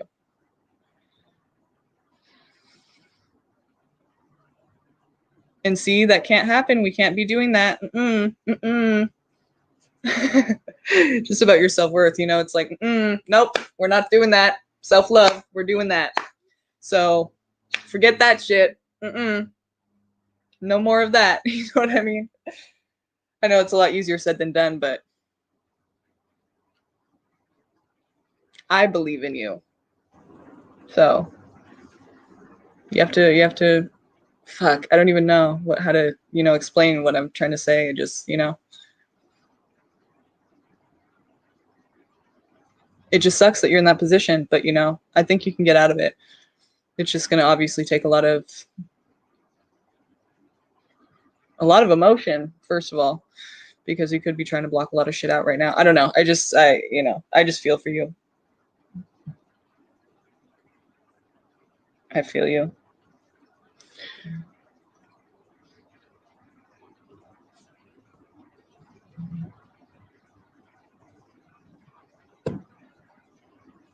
Okay.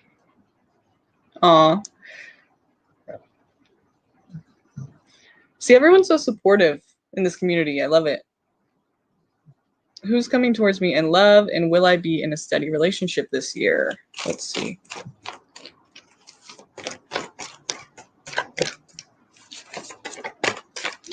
You know, honey bun, you gotta get that fight in you. You gotta be like, fuck this. No, fuck this. Like, I'm not doing this anymore. Fuck this shit.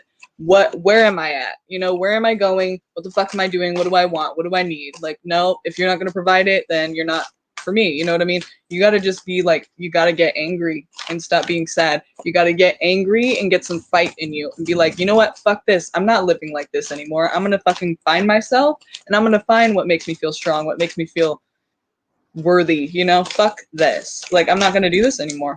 Nope. I'm tired of this. Fuck this. I'm a human being on this earth. I want to have a good time too. I want to love myself too.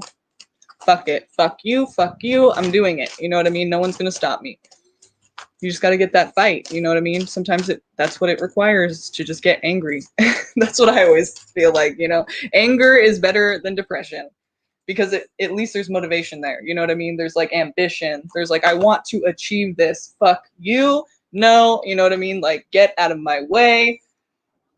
Anybody that's in my way, get the fuck out of my way. Like, just leave me alone and fuck off, because this is what I'm doing. This is what I want to do, and I'm going to do it. Instead of like, oh, fuck, I can't do it. Like, you know what I mean? I'm not making funny. I'm just saying, like, because we've all been there, and it's just a lot easier if you're just like, fuck you. You know what I mean? Like, anybody who's trying to say different, no.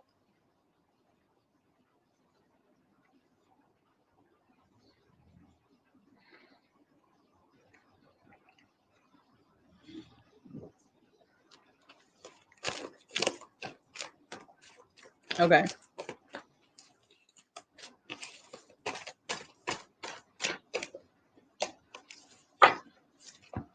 And you got a community of people here that love you and that are down to support you and to have your back. So don't forget that. Seriously. Everyone here is like so supportive. Like, I don't even know like how these are like the most supportive people in the whole entire world. Like, I've never even met people so nice. You know, it's crazy. Everyone's just like, good for you, you know, good luck. I believe in you, you know, have like, yes, you can do it. And it's just like, wow, like, I wish my friends were this fucking nice. You know what I mean? Like, how is that? Everyone's so positive, you know? And that's all you need sometimes. So don't forget that. We're your support group. Seriously.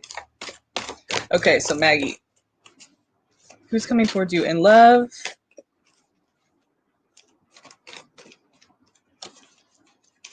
And will I be in a steady relationship this year?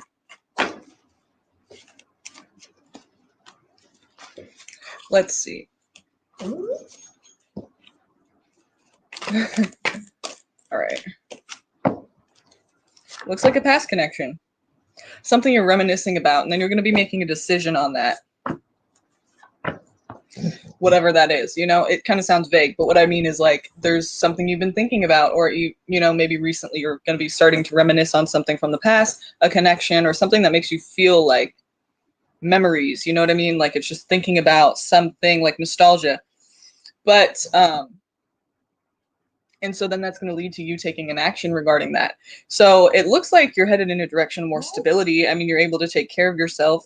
You're taking the sword in your life. Maybe this thing from the past is going to making you feel like you can't, like, kind of like what we're talking about. Like you feel kind of like limited in a way. You feel like you're not yourself and like you're just not your best self.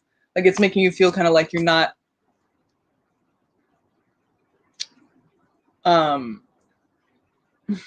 like you're not,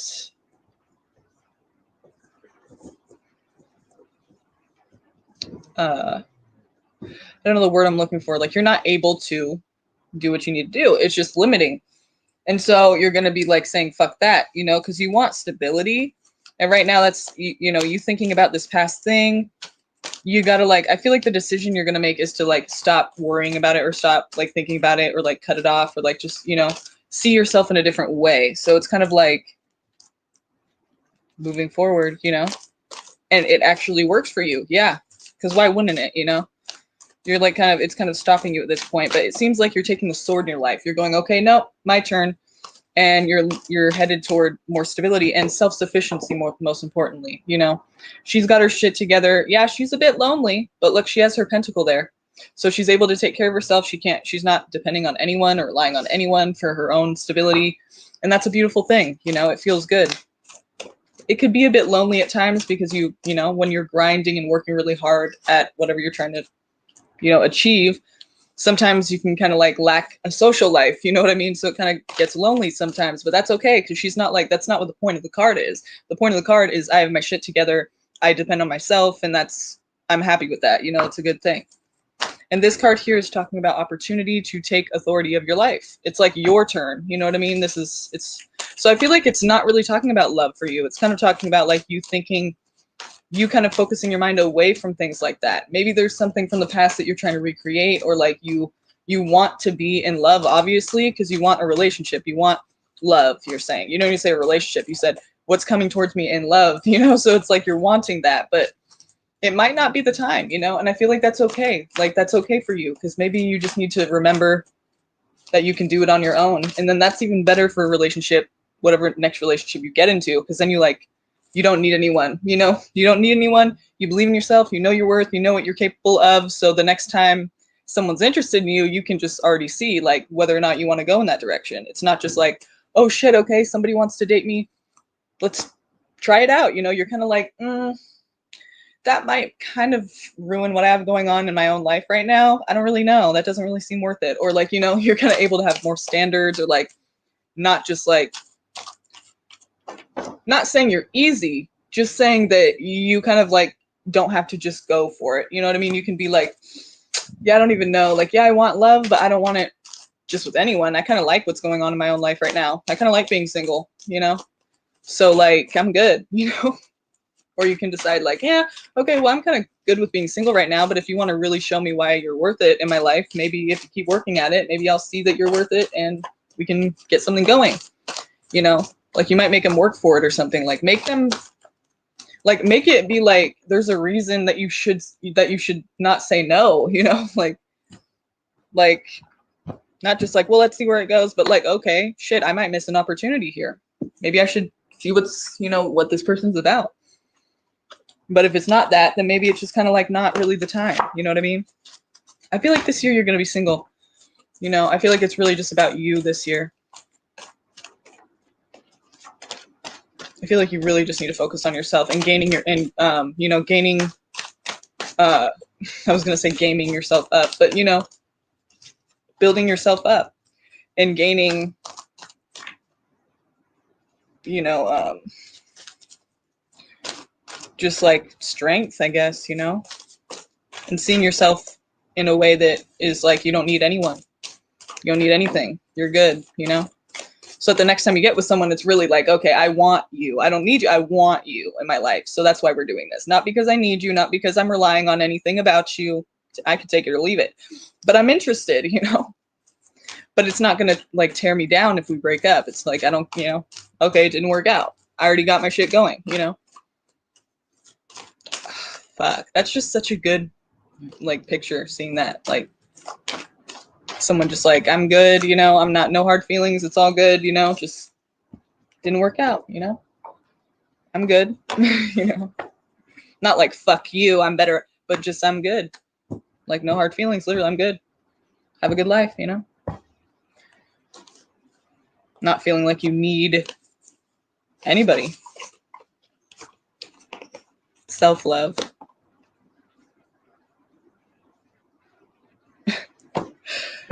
It's kind of like what I was just saying.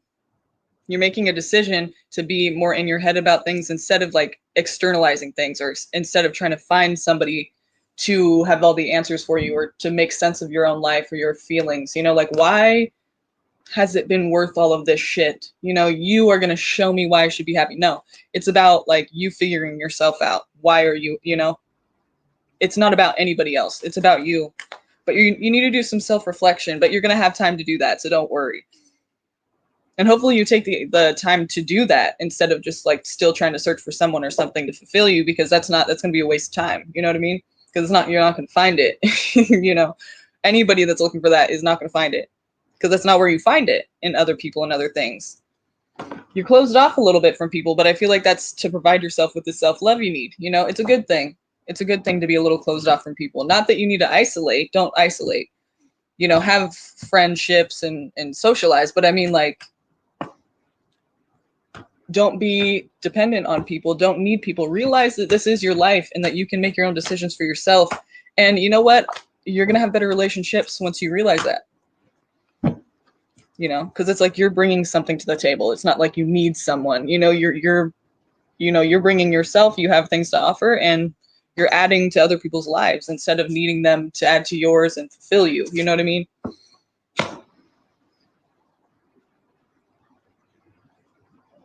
Okay.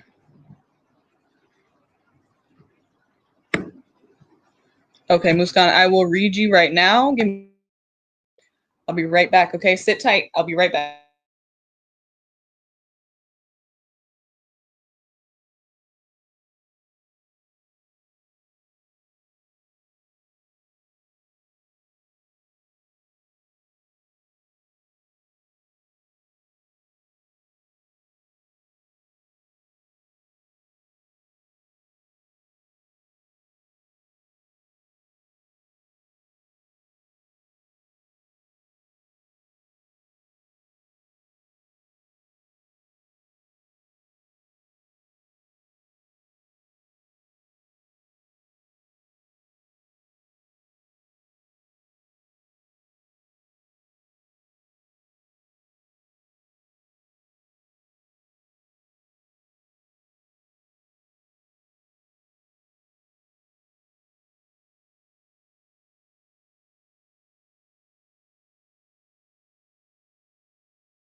He's not done yet.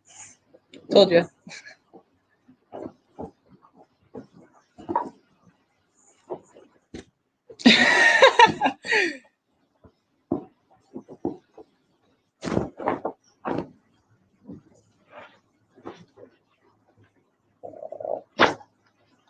Can you figure it out, bro? Come on.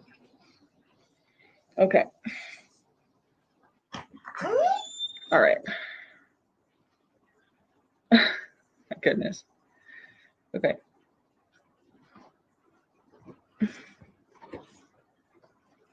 And you're kind of like down now.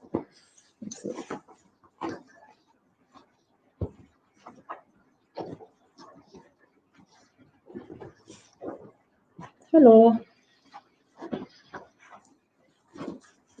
Okay. Chill, bro. Come on. Okay, Muskan. Will Safi reconcile with me? He says he loves me, but can't marry because of his mom. That sucks. Sometimes, right? So I want to know, will his mom agree for marriage if we try to convince her? Okay, first of all, don't be in that situation. But you're in that situation. So oh my god. All right. Let's see what mom's is feeling. Let's see what let's see, like, you know, shit. What can you guys do, if anything, right? Because she seems a little hard to please. What can you guys do to have a better chance at this? Like, see if this can actually work out.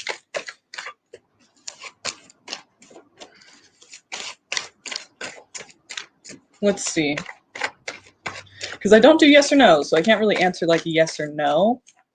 But let's see if there's anything you can personally do. Because I'm all about like, what can you personally do? We can't make other people do things, but what can you do personally to have, you know, to have this situation work out for you?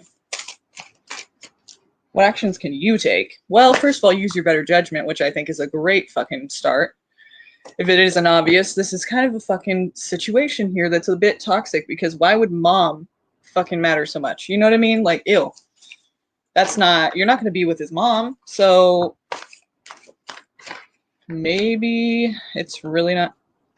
We've been dating for 4 years now, but he only broke up with me because he says we have no future. Oh. I'm so sorry. Because you know what? He seems like a fucking pussy ass bitch. I'm sorry, but 4 years. And he's like, sorry, my mom doesn't want me to get married to you. Like, ew. You know what I mean? Fuck you, dude. Ugh, that just makes me so, like, pissed off for you, you know? Ew. That's fucked up.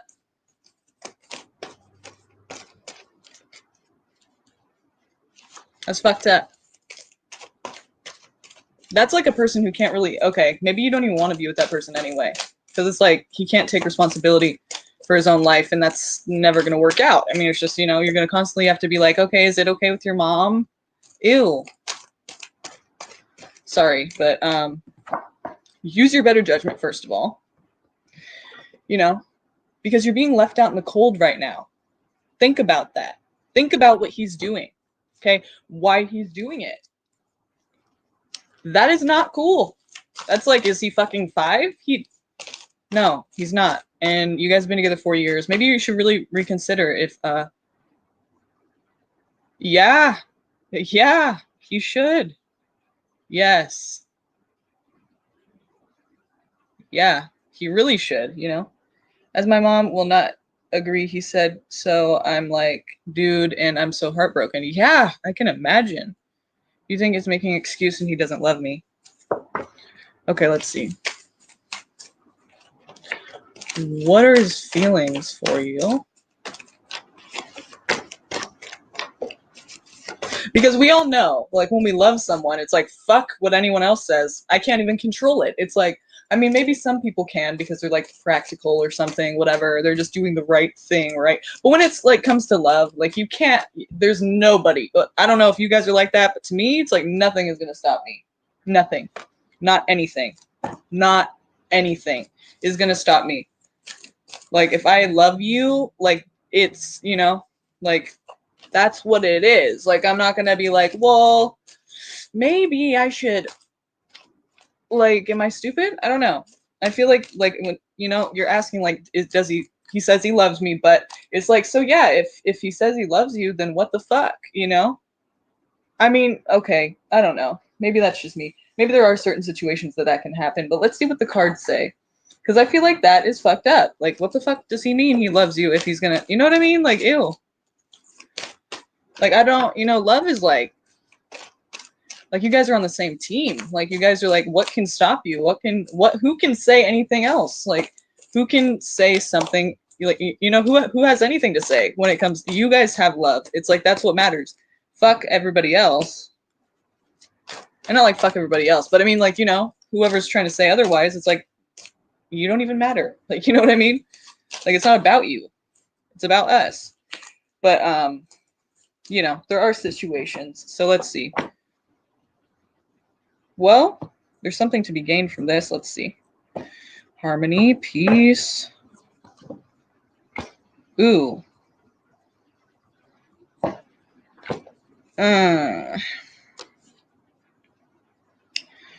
So we see something to be gained. Harmony and peace. After a long time of self-reflection, there could be another person.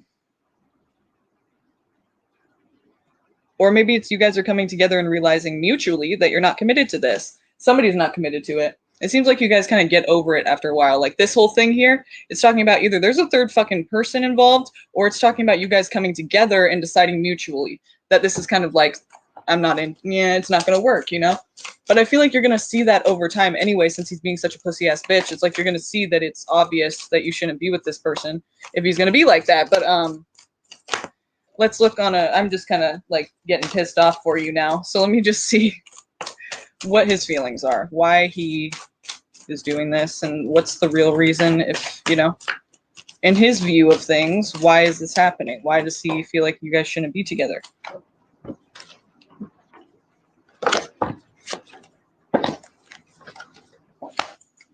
Okay, I feel like he has been like kind of fighting up against his mom for a long time, or whoever the fuck, you know, his mom in this case, because he's being defensive about it. It's not something that was easily come to this decision. It seems like it's over time. Like this is constantly, he's been trying to fight for it or something. Like he's been defensive about it. And it's just like, at the end of the day, he realizes there needs to be a change, and it's disappointing. It's disappointing. Like he's not happy about it. But it's like, I don't know why he can't. I guess, you know, moms really do have influence sometimes. That's the thing. Like, I'm lucky that that is not the case for me, to where parents have such a big fucking impact on the things I do. I mean, like, that's a blessing, honestly. Like, sometimes, yeah, it's a bit lonely. You feel a little bit lost in life. But honestly, if you feel like you can do whatever the fuck you want really in life, that's kind of a blessing, you know? Like, no one's gonna, like, be disappointed in you if you're not doing a certain thing. Like, you're able to just go your own way and figure it out. And you have the freedom to do that, like, fucking yeah, that's good. That's a good thing. And it seems like he's, you know, he's been fighting this for a long time, and he's probably just, he's just like, at this point, it's easier to do it like this, sadly. But it's disappointing. Like, I think that there's still hope in this. Like, if he could get his head out of his ass, he could see that these two cups are still standing here, and he's able to, like, do something about this. But if he keeps going the same way he's been going, his whole life, obviously, because his mom's probably done this his whole life and had like control over like the things he does by like being disappointed in him, or just saying like, you're not doing what I want. And so he just feels like he's not doing what he's supposed to be doing in life. That's very toxic. But, you know, he could do something new. He could go over this bridge and do something new, because if he keeps doing the same thing, he's going to get the same results. And where has that led him? Where he's at now, which is with nobody. Because he, again, had to break up with somebody because mommy didn't approve. And no, he doesn't need to do that. But he might do that. I mean, just because that's what he's always done. And unfortunately, sometimes it's what you've always done. It's what you're always going to do. Like, some people don't see that, like, they don't have to do the same thing they've always done. They can like do something different, but they don't. Maybe he's afraid to do something different, afraid to upset her or something. But it seems like he's been fighting this position for a long time. Like the world, you know, he's like time and time again. It's, you know, time's been going on and on and on, and he's been trying to fight for it. And now it's just kind of like,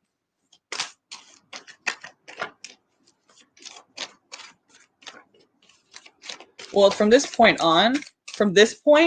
today, things could always change tomorrow. Like, I'm not trying to say that like you guys can never be together, because hopefully, you know, he gets his head out of his ass, right? But from right now, from what I'm seeing right here, it seems like, you know, he's just exhausted and he's just kind of giving up on it just to make things easier for him in his life and his mom, you know, because his mom has so much fucking say so, which is fucking shitty, man. That sucks. That really does.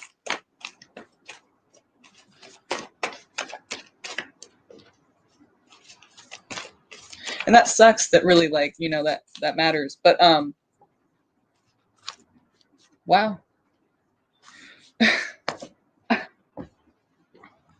Like I said, anything can change tomorrow, right? I don't want to give you false hope here, but look.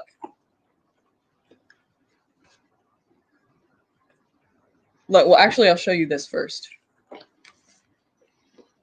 You know what that says?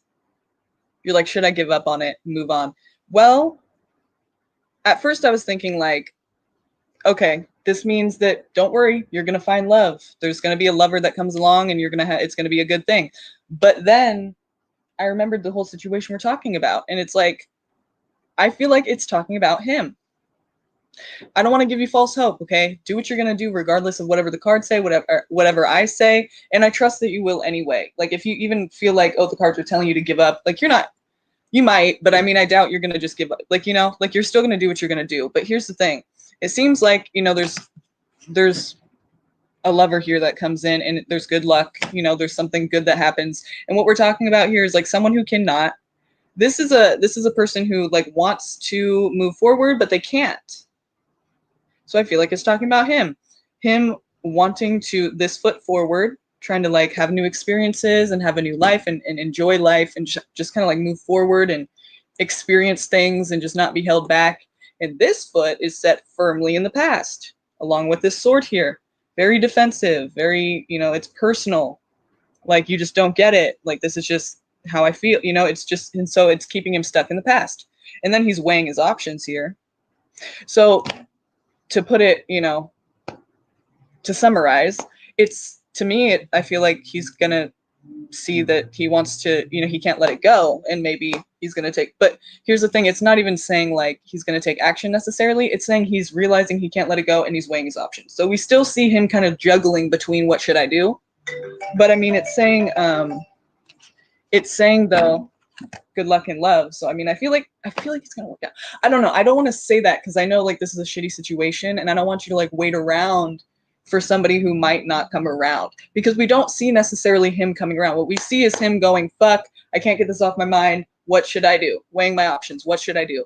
So do what you're going to do. I feel like it might work out though. I feel like you might, I don't know. I mean, that's what it seems like. I really hope that happens, but do not limit yourself. Do not limit your life. Don't hold back. Don't limit. Don't, you know, wait for people. Don't do that whole thing.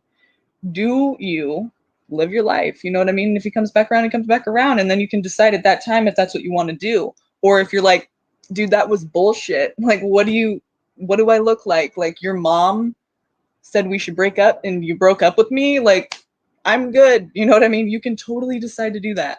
It's up to you. But I feel like he might come back around. He might realize like he's fucking up, and he might try to, you know, but again, it's not saying he's taking action yet. It's just showing that he's basically like trying to figure out which thing is what he wants to do. Should he listen to mom or should he be with you?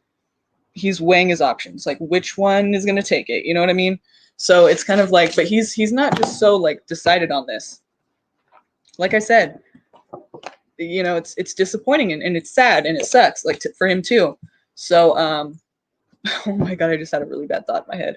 That's fucked up. I won't repeat that, but, yeah. So, I mean, he might come back around at some point, or he's, you know, going to be like deciding he doesn't know if he wants to just be broken up. But I don't know if that means he's going to do anything about it. Just saying. Okay. Where did you donate, love always? Was it PayPal or was it I mean, I'm guessing it was because I didn't get a text.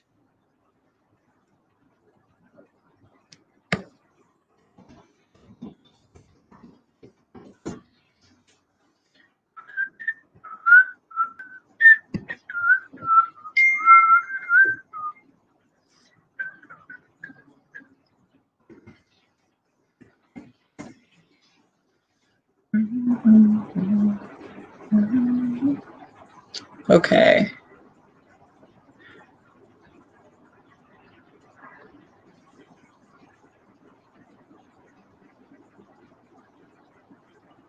Karina? And also Eva. Okay, Eva.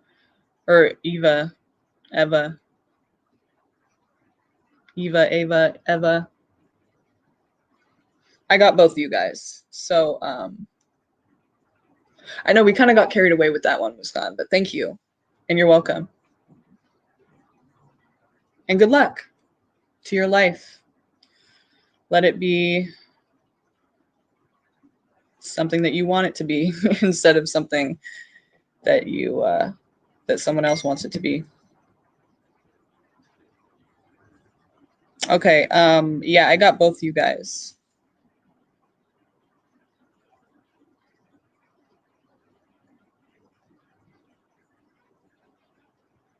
Yeah, that makes sense he's not letting go. Because he doesn't want to let go. He's like, fuck my mom.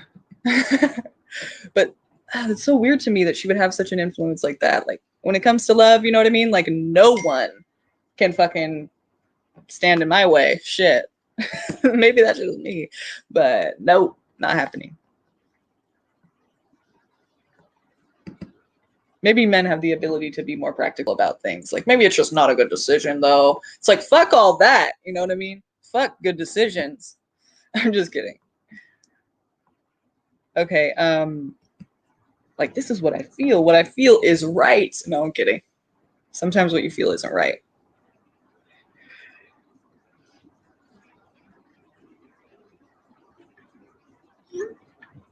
Oh my God. Men sometimes, right? Okay, yeah, so we'll do love always first and then I'll get to you, Eva or Ava. Am I which what is it?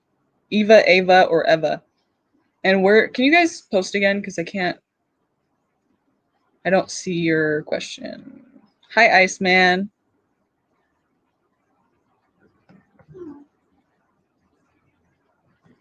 Gigiana or Gigiana?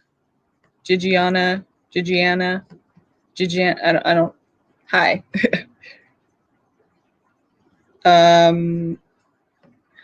SC. Damn. Dreama. Free Spirited Truth.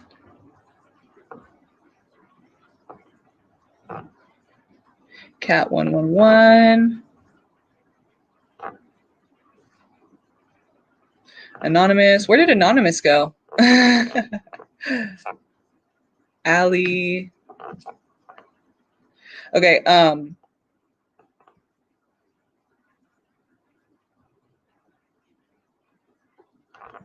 oh, Cat 111, you donated as well. Okay, let's see. Shit, okay. Okay, and you're Carol? Carol, is that you, Cat? So we have Love Always, Eva, and Cat. Thank you, by the way, for your donations. I really do appreciate it. Let's get your guys' readings going. KV. Yep, KV. Okay, yep, gotcha. So, Love Always, what is my Scorpio guy planning towards me? Let's see. Well, let's see if he is planning anything, right? Because this is kind of like a, you're already saying like he is, but let's see, what are his next actions towards you? Is that what we want to know?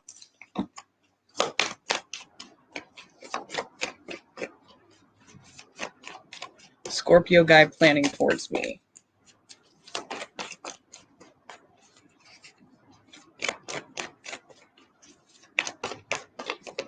Damn, we've been going 2 hours already? Pretty good. Okay.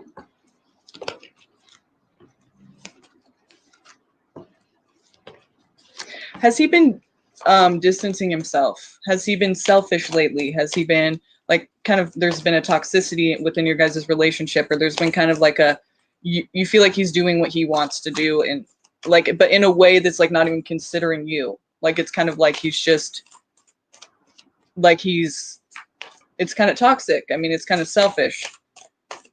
He's kind of indulging in maybe addictions of some sort, or just something toxic, something unhealthy, something that's like negative. Because I feel like he's been going his own way. Like he's been very like trying to do his own thing, not asking permission, not trying to see if that's okay. You know what I mean? Just kind of like, this is what I'm doing. If you want to come along, great. If not, well then I'm doing this now, you know? Like, well, this is what I'm doing, so it's on you, you know, kind of thing. And I feel like you kind of already see like where it's going with that. Like whatever you're intuitively feeling, it's probably a good idea to listen to that. Unless you're a person who like second guesses your intuition all the time, then that can lead you down some not so accurate places, because then it's not going to, you know, if it's always going off and it's kind of like already, it's kind of broken, that might not be a good idea. But yeah, I feel like there's this negative, like he's kind of being like, I'm going to do what I want to do kind of thing, but in like a real selfish way. Like, and he could be in, maybe it's not even like against you. It's just he's indulging in some kind of addictions. Maybe he's like addicted to something, and that's kind of taking all his attention and making him kind of an asshole, you know, making him kind of selfish, like doing whatever he wants to do right now. So I feel like he's going to be like heading in that direction. It might not be against you necessarily, but it feels that way, obviously, because you're affected by it. But maybe it has nothing to do with you. Maybe it just has something to do with like some kind of addiction or some kind of like negative habit he has that he's tied to. You know, they're chained to the devil here. They're chained to him. So it's, you know, something he feels like a pull to. It could be like some kind of addiction, gambling, drugs, whatever it is. Like it could be anything, you know, just maybe even workaholism. But I mean, I doubt it's something like that. Either way, I mean, it could be. It's just something that's toxic. It's something that's he feels like he has to do. It's like an addiction, you know? It's like something he can't really control at this point. And like, you know, or that there's that idea in this whole thing. So I wouldn't say that it's like really about you or against you. It just is something that has his attention. It's something that has his, you know, he feels like addicted to it, basically. I mean, there's something going on here. So I feel like he is going to keep distancing and kind of being well, not even necessarily in a way it's self-indulgent, but it's like not like he's just like it. I feel like it's an addiction of some sort. Like the reason I'm saying that is because I'm not trying to say he's just trying to be a dick. I feel like he has some kind of addiction that's taking all his time and energy. Not that like, oh, he has an addiction, poor him, but in a way it's kind of like he doesn't even really want that. You know what I mean? Like no one really wants to have something that has control over them, you know? And in a way, that's what addictions are. They kind of have control. Not that we can't control them at all, but I mean, sometimes people are at a point where they can't, you know? Not saying you should stick around and wait around for that shit if you're being mistreated, but I mean, I'm just saying it seems like there's something that has his, you know, that has him, like, you know, his grasp is, yeah. I mean, it seems like there's something that's taking him right now. You said he may be addicted to work. Could be. Yeah, could be. I mean, if it's a really toxic thing that's taking him away from you, and he's kind of just being like, this is what I have to do. Sorry. No, this is what I'm doing. Like, he's not really trying to like work it out with you or consider you or like compromise with you. It's kind of just like, this is what I'm doing. Like, this is a fact. It's a statement, and that's what it is, period. Like, sorry if you feel any other way. You know what I mean? Like, this is what I'm doing. Sorry, bye. And not even like sorry, but just like, this is what I'm doing, period. And then it's just like left there with yourself and your own feelings, like, okay, like it's not really about you right now, or it feels probably, you know? So yeah, his next actions, I feel like he's going to be distancing himself even more and just kind of stuck on whatever this is here. Unfortunately,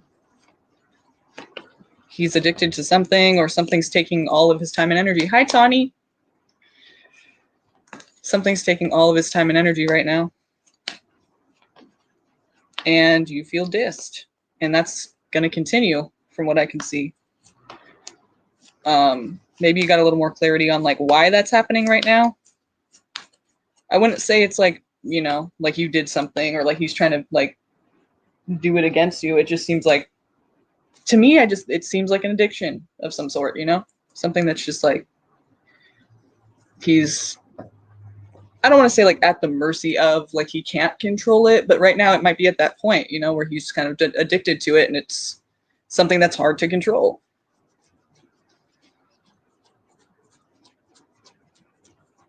Hi, Elizabeth. Yeah, so I mean, it's taking all his time. Yeah. So workaholism, that sucks. But I mean, you know, that's a hard thing to break from, because you feel like, okay, this is the right thing. I'm like, you know, trying to build my business up. Like, this isn't bad, you know, but it's kind of fucking up my relationships. That's when it becomes bad. You got to make time for your people, right?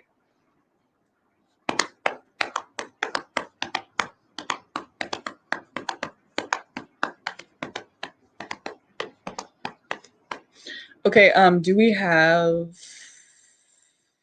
where's Eva? Eva,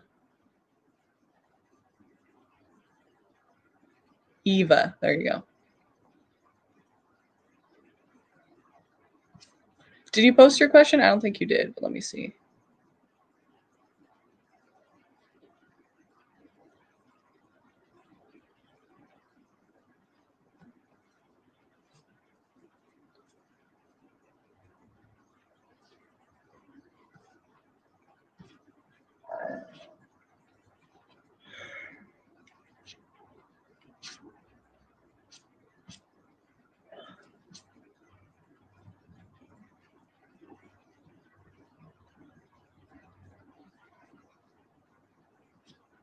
It seems like that's what it is.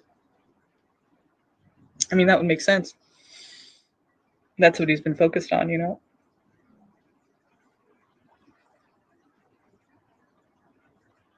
Is Eva here? I guess we'll just go with Cat 111 for now until Eva gets here.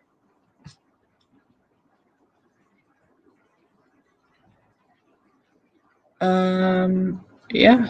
So let's see.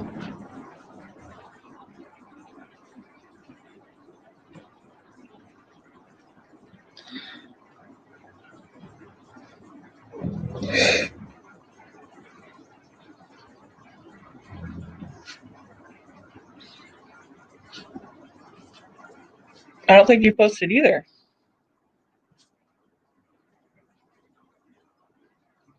Oh, you posted it in the donation. Okay, let me check.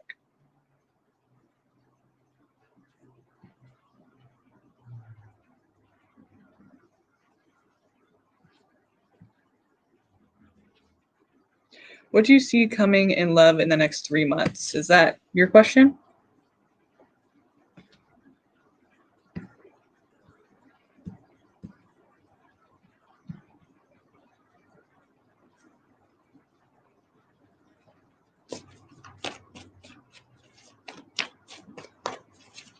Thank you, by the way, for clarifying that. Okay. And for the donation, of course. Okay.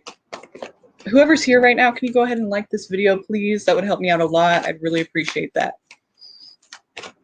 And okay, let's see. Love next 3 months for Cat 111. Got cards flying. Love next 3 months for Cat 111. Carol, what's happening in love the next 3 months? Communication. Okay. So feeling trapped, feeling stuck, feeling like your hands are tied. Yeah, okay, so there's a heartbreak, or there maybe recently was. And so maybe now you're able to kind of like communicate this and feel unstuck. Or if you don't feel like a heartbreak just happened, like, you know where you're at in your situation now. The idea is that there's like communication. Either it's that you're able to speak about it now, like you have the opportunity to kind of like, maybe you always did, but you just weren't ready or something. But now it's like you're having this opportunity to speak about this. So now you're feeling like you're unstuck, because you were feeling stuck before, probably because you couldn't really understand or communicate it or something, along those lines. But if you feel like there is no heartbreak, like this, that's not resonating, then I would say that there's going to be one. So basically, either there was one or there's going to be one. And if it's not a heartbreak, we're asking about love. So I feel like that's kind of what we're talking about. But it could be something in your personal life that hurts, pain in the heart, but there's some kind of like pain in the heart. There's some kind of, not literally like a heart attack, but there's like heartbreak, there's pain, there's loss, there's, that feeling. So, and I feel like you're able to kind of communicate this now. And maybe it's making you feel unstuck. Either that or the heartbreak's making you feel stuck. But I feel like either way, since the Ace of Swords is here, it's talking about like an opportunity to kind of like cut through the bullshit, talk about it, get it out, like make it clear and just find clarity because of communication. So let's see. I feel like that's what's coming. So, I mean, that's why I feel like this heartbreak already happened, or maybe it's going to happen and then you're going to be able to do this to get out of it. But I mean, not get out of it, but to get through it, So it's good. It's kind of already like there's a solution here, even though this is a fucked up situation. There's still kind of a resolution we're seeing, or a way out, a way to kind of, not a way out, but a way to get through it, There's like light at the end of the tunnel, It's not just like, is it going to be like this forever? It's like, okay, I can do this. You got that ambition, you got that fire. Yeah, moving forward, moving on. I feel like there's a heartbreak that happens and you feel stuck because of that, but then you're able to kind of like speak your word on it, and so you're able to kind of move forward from it like a lot quicker than usual because of that fire. You're taking action. That's what's different about it this time. If you're not experiencing, it's okay. If you're not experiencing a heartbreak, I feel like you're about to. I feel like you're gonna go through something that's kind of difficult for you to experience, like, and take and deal with. You're asking about love in the next 3 months. I feel like this isn't really about love. It's more about like healing, I don't think you're going to be seeing any new connections. It seems like you're going to be getting through a past connection, whether it be a past connection that now you're just realizing how you feel about it and you're having to like work through that. But I feel like that's kind of a good thing, because it's almost like this is happening because you can't really have another connection before you get past this one. Like you can, but it's probably not a good idea, because then you're going to be taking shit from the past and bringing it into this connection. It's just a better idea to heal first. And it seems like that's what's going to be happening. It seems like that's the next step for you. Like you're going to be able to speak your word on it, whether that be through therapy, through an online blog, or through like friends, or whatever it is. I mean, to that person, whatever it is, writing in your journal, you're going to have some opportunity to like speak about it or have some kind of like dialogue about it. And even if it's talking to yourself about it, maybe just like opening up to yourself for the first time, maybe you've been like avoiding it and trying to just get around it or get over it. And you can't do that. You got to go through it. You can't go around. You can't go over. You have to go through. So maybe now it's like, that's what you're doing. So I don't feel like there's any new love or anything like that. It seems like you're kind of like healing from a past situation. Maybe a recent past, maybe a, very distant past, but either way, it's something, it's a heartbreak, it's, you're healing. So next 3 months, especially, I feel like you're just going through that, but you're feeling unstuck, because in the beginning, it's going to feel like probably that you feel stuck. And that's why this needs to happen. That's why you need to kind of like go through this within yourself and like talk yourself through this. Like, come on, we could do this, push, like, fuck this. I'm not going to, feel like this forever. Fuck that. And I'm actually free. Yeah. So you don't have to tell me or answer my questions, but let me just ask you this. Like, maybe you can just ask yourself. You said you have no connections and you're finally free. So, I mean, how long has it been like that? Even if it's been years, I'm saying there's some kind of connection that happened that you're feeling heartbroken from, and maybe you just kind of like pushed it aside, or you were able to get over it, or so you thought. But it's going to be coming back to you now, and you're going to have to actually deal with it this time. So it's like, even if you don't have any connections, this could be distant past, this could be recent past, whatever it is, it's something that, you know, was heartbreaking. And I feel like maybe you didn't go through it all the way, or maybe something happens to where now it's being brought back up. It's, you know, something triggered those feelings again, and it's similar. So now you're thinking about that too. And it's just something that you kind of have to go through now. Like, it's something you never really got through, you know, and maybe you didn't really think of it like that, and maybe you still don't. But in some way, I feel like it's going to be brought up again, and then now you're having to deal with it. So even if it has to do, like I said, maybe it's not about love. I feel like it is, since we're asking about that, but you know, it could just be that it's kind of like you have to do this before your next relationship. You have to heal more, and it could be something in your personal life, like maybe a death, or maybe like just anything, you know, just something that happens and it's heartbreaking, and it kind of brings up a past situation that you were feeling heartbroken in that you didn't deal with all the way. So now it's that time to deal with it. And not just push it to the side, you know, actually heal from it. I feel like that's what you're going to have to do before you get into another relationship. I mean, you can get into another relationship, but I just don't see that happening. It seems like, excuse me, it seems like what's happening is healing for the next 3 months for you. So take that as a blessing, though, because you want to be at your best self before you get into another relationship. You know, you don't want to be like feeling like you need healing still. That's because then you're vulnerable, and then people can like take advantage of that. So, you know, take this time and actually try to heal from it. You know, take this time and try to better yourself. That's what I'm seeing for the next 3 months for you. Okay.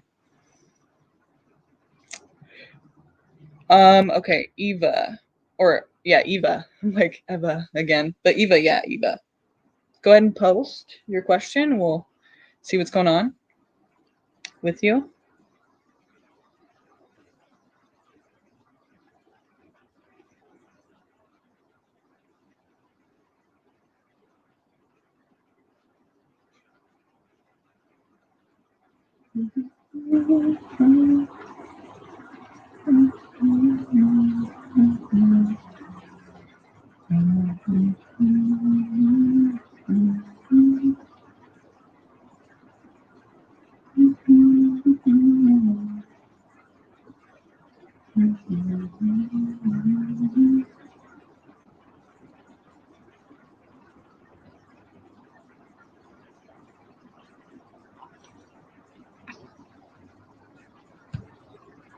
Can I hear messages from guides and advice I need to hear? Okay.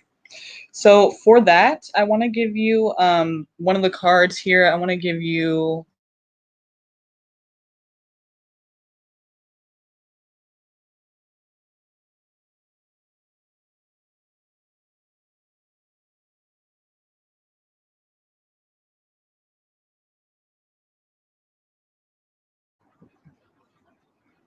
I'm all showing you over here. Hey, do you see that? I want to give you a chakra wisdom oracle, because the chakra wisdom oracle is kind of the best deck you could get for hearing messages. You know what I mean? From your guides. Advice you need to hear, you know, like a good thing to know, basically. Something that's good to know.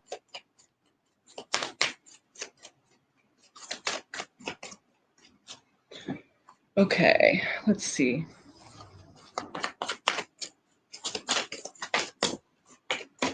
Oh, okay, two things came out. First of all, perfection, and then perseverance.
I can't even believe I did that the whole time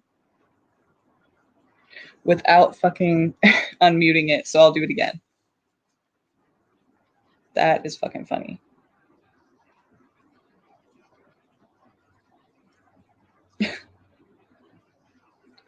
Oops. My bad. That is funny. Okay. Okay, so let me do it again. I see, okay, your card for perfection. Okay, this is did you hear when well, you saw the cards, right? Perfection and perseverance. So perfection. My bad. Okay. So perfection.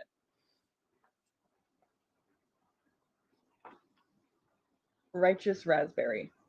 I have the same high standards for myself as I have for others. So the legend is Raspberry needs no makeup to accentuate her exquisite features, but she wears it anyway. She is a perfectionist. She speaks the truth at all times, believing that she is helping others by sharing her truth. While statements such as your child is overweight are honest, they make others avoid her. Lonely, she seeks the advice of her favorite, Elderberry, who teaches her that honesty without kindness is cruelty. Her new vulnerability allows her to see the beauty in others as well as in herself. So the inspiration is, are you being too hard on yourself and consequently on others? Begin to look for what's right and good in your world and you will see it. Personal inquiry. This is for you to ask yourself, where am I presently focusing? Knowing what's right and telling others about it might not be the best way of being. Key ideas are alienating others, feeling alienated, seeking perfection, deeply desiring love, and transformation ahead. The keywords are uniqueness, friendship, and acceptance. Your meditation says, think about the people in your life. Find something good about every person who comes into your mind, no matter who they are or how you feel about them, before you release them. You will know this meditation has concluded when no more people come forward. So it's kind of like having a new perspective on people, like even ones that you don't really like or ones that you're having problems with, just for you to kind of like get a different perspective and move forward and kind of like be okay and not be limited or held back anymore. And also just to see that like there is positives in things, like even if you feel like there isn't, like you don't have to be so hard on yourself or others. Like you don't have to have perfection. Like no one's perfect. So it's kind of like just realizing that and giving yourself and people a break, you know, nothing is perfect. So it's kind of time to like look in an opposite direction, you know, kind of like see the good in things and people. And maybe it will help you with your own self-worth too and your self-esteem, you know?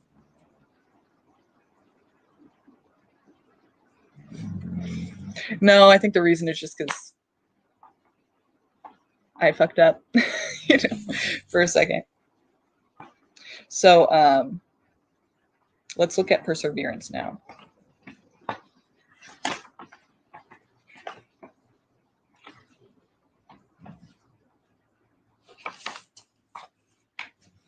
Oh yeah, and you probably didn't hear it because it was muted. So before it said red cards at a glance, and for that one it said, this card indicates protection and an inner conflict between wanting to look good and having compassion for others. Remain kind and unattached to an outcome. Being right and letting others know that you are right may not support the understanding you desire. Okay, wow. So that's summarizing the whole thing basically. And then for perseverance now.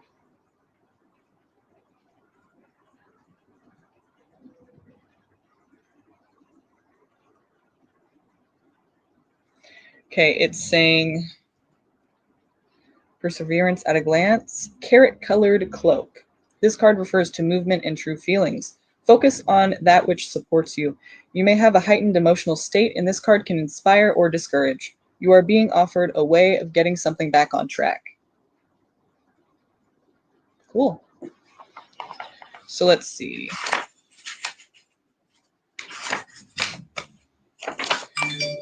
Perseverance, carrot-colored cloak. Don't quit before the miracle. The legend. Shannon's carrot-colored cloak is a gift from a famous stage actress, and she wears it always as a symbol of her own talent. One day, frustrated by the sacrifices she has made in her long pursuit of success, Shannon throws off the cloak and gives up her acting career. The great goddess tries to convince Shannon to put the cloak back on and stay the course, but she doesn't listen. Just around the corner, had she persevered, was great success. The inspiration. When we do our chosen work, we are serving the highest other. If we stop, we upset the universal balance. What you work toward will materialize. You may not see it, but it lies ahead. Personal inquiry, this is for you to ask yourself. Can I ignore the feelings that would sidetrack me? Will I let go of fear and persevere? Okay? Key ideas. Breaking through, unseen help at work, feeling taken for granted, and overcoming doubts. The keywords are steadfast, success, and miracles. Your meditation. Imagine yourself walking along a path wrapped in a cloak. You reach a glass wall. Through the glass, you can see your goals. Step forward and pass through the wall. Your cloak falls to the ground, staying with your past. Let it go. You do not need it anymore. Cool. So it's like, even if you feel like right now you're kind of like not doing the right thing, or things aren't materializing for you, or just whatever you're trying to do, it's like it's not working out. Just keep going, you know? Don't let that stop you. You said that really resonates. Awesome. I don't know if you could see that, but you can always rewind and hear it again. So there you go. Cool. I'm glad it resonates. Awesome. I love these cards. I love this deck because it just says exactly what you need here. Like, for most people, like I don't think I've ever gotten a reading that was like off with those cards. Like, I love those cards for that reason, because it just kind of like brings a lot of things, a lot of different aspects of your life. Like, it brings them together and kind of just says it, you know, and it's like, okay, yes, like I just love them for that reason, you know. Kind of felt like it was perfect for the, you know, question. So thank you. And hopefully you got some clarity there. Hopefully you got some good information, some newfound hope. Okay, did we do everybody? No, there was another person, right? Or wait, I did, no. I did Love Always, Kat, and Eva, right? That was it, right? Yeah, I think so. Okay.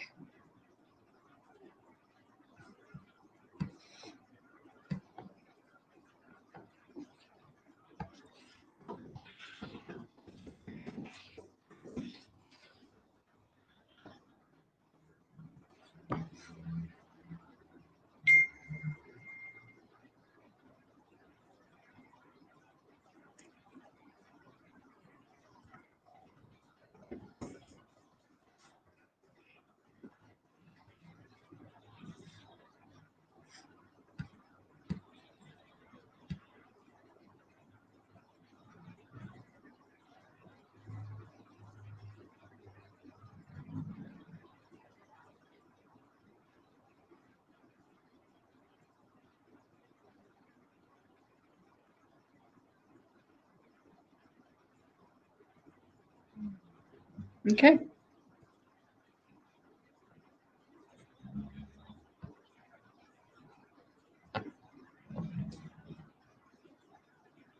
Yes, I am.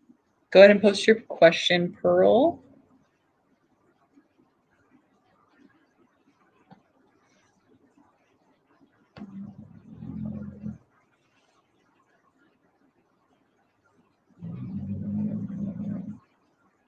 Yeah, go ahead, Tarot TV with T.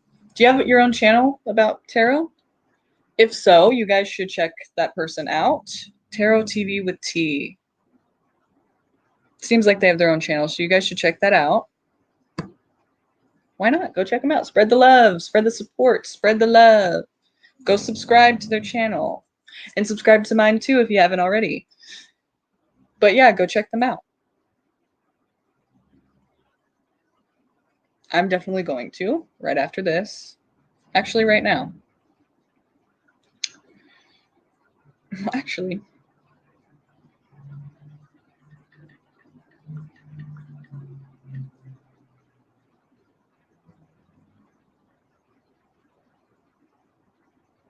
subscribe.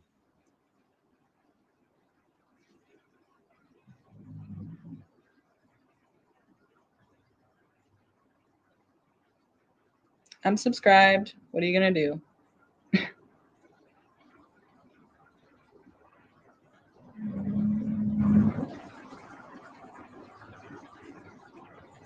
Oh my god, you look like you have a lot of fun. You should go live again soon. I don't know, you probably have recently. When was the last time? You gotta go live again soon. We should collab or something. If you want, if you're interested in that. I'd be down. Always down to do stuff like that. So,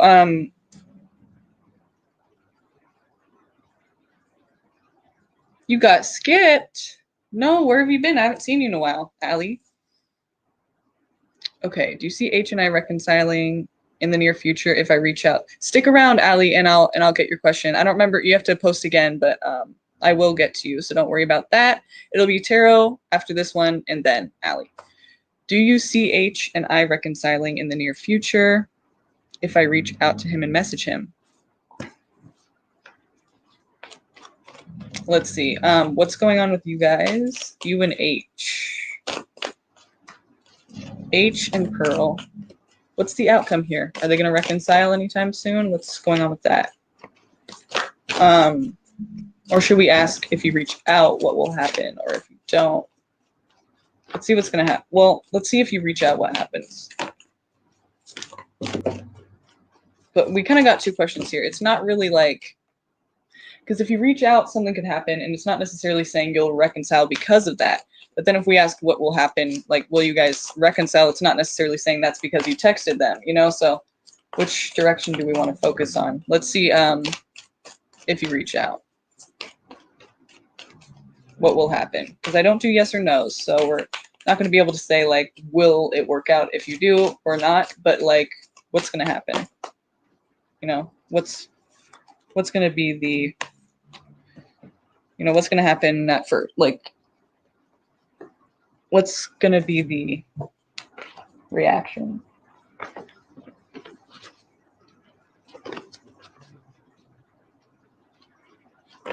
Ah, I keep dropping cards. All right.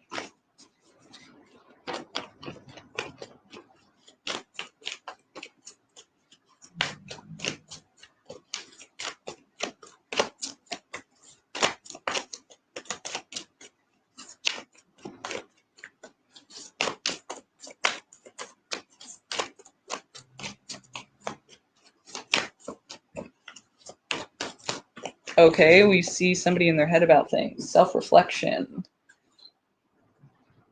Virgo also.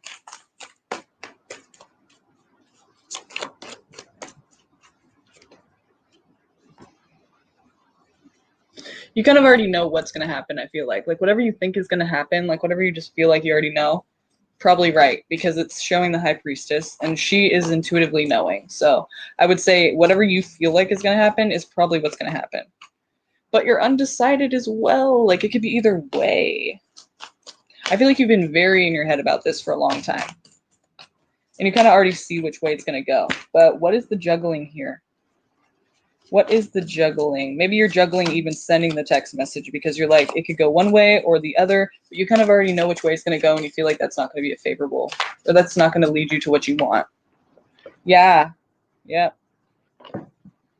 Because you know that there's going to be arguments. You know that you're already going to, it's going to be something negative, kind of, you know.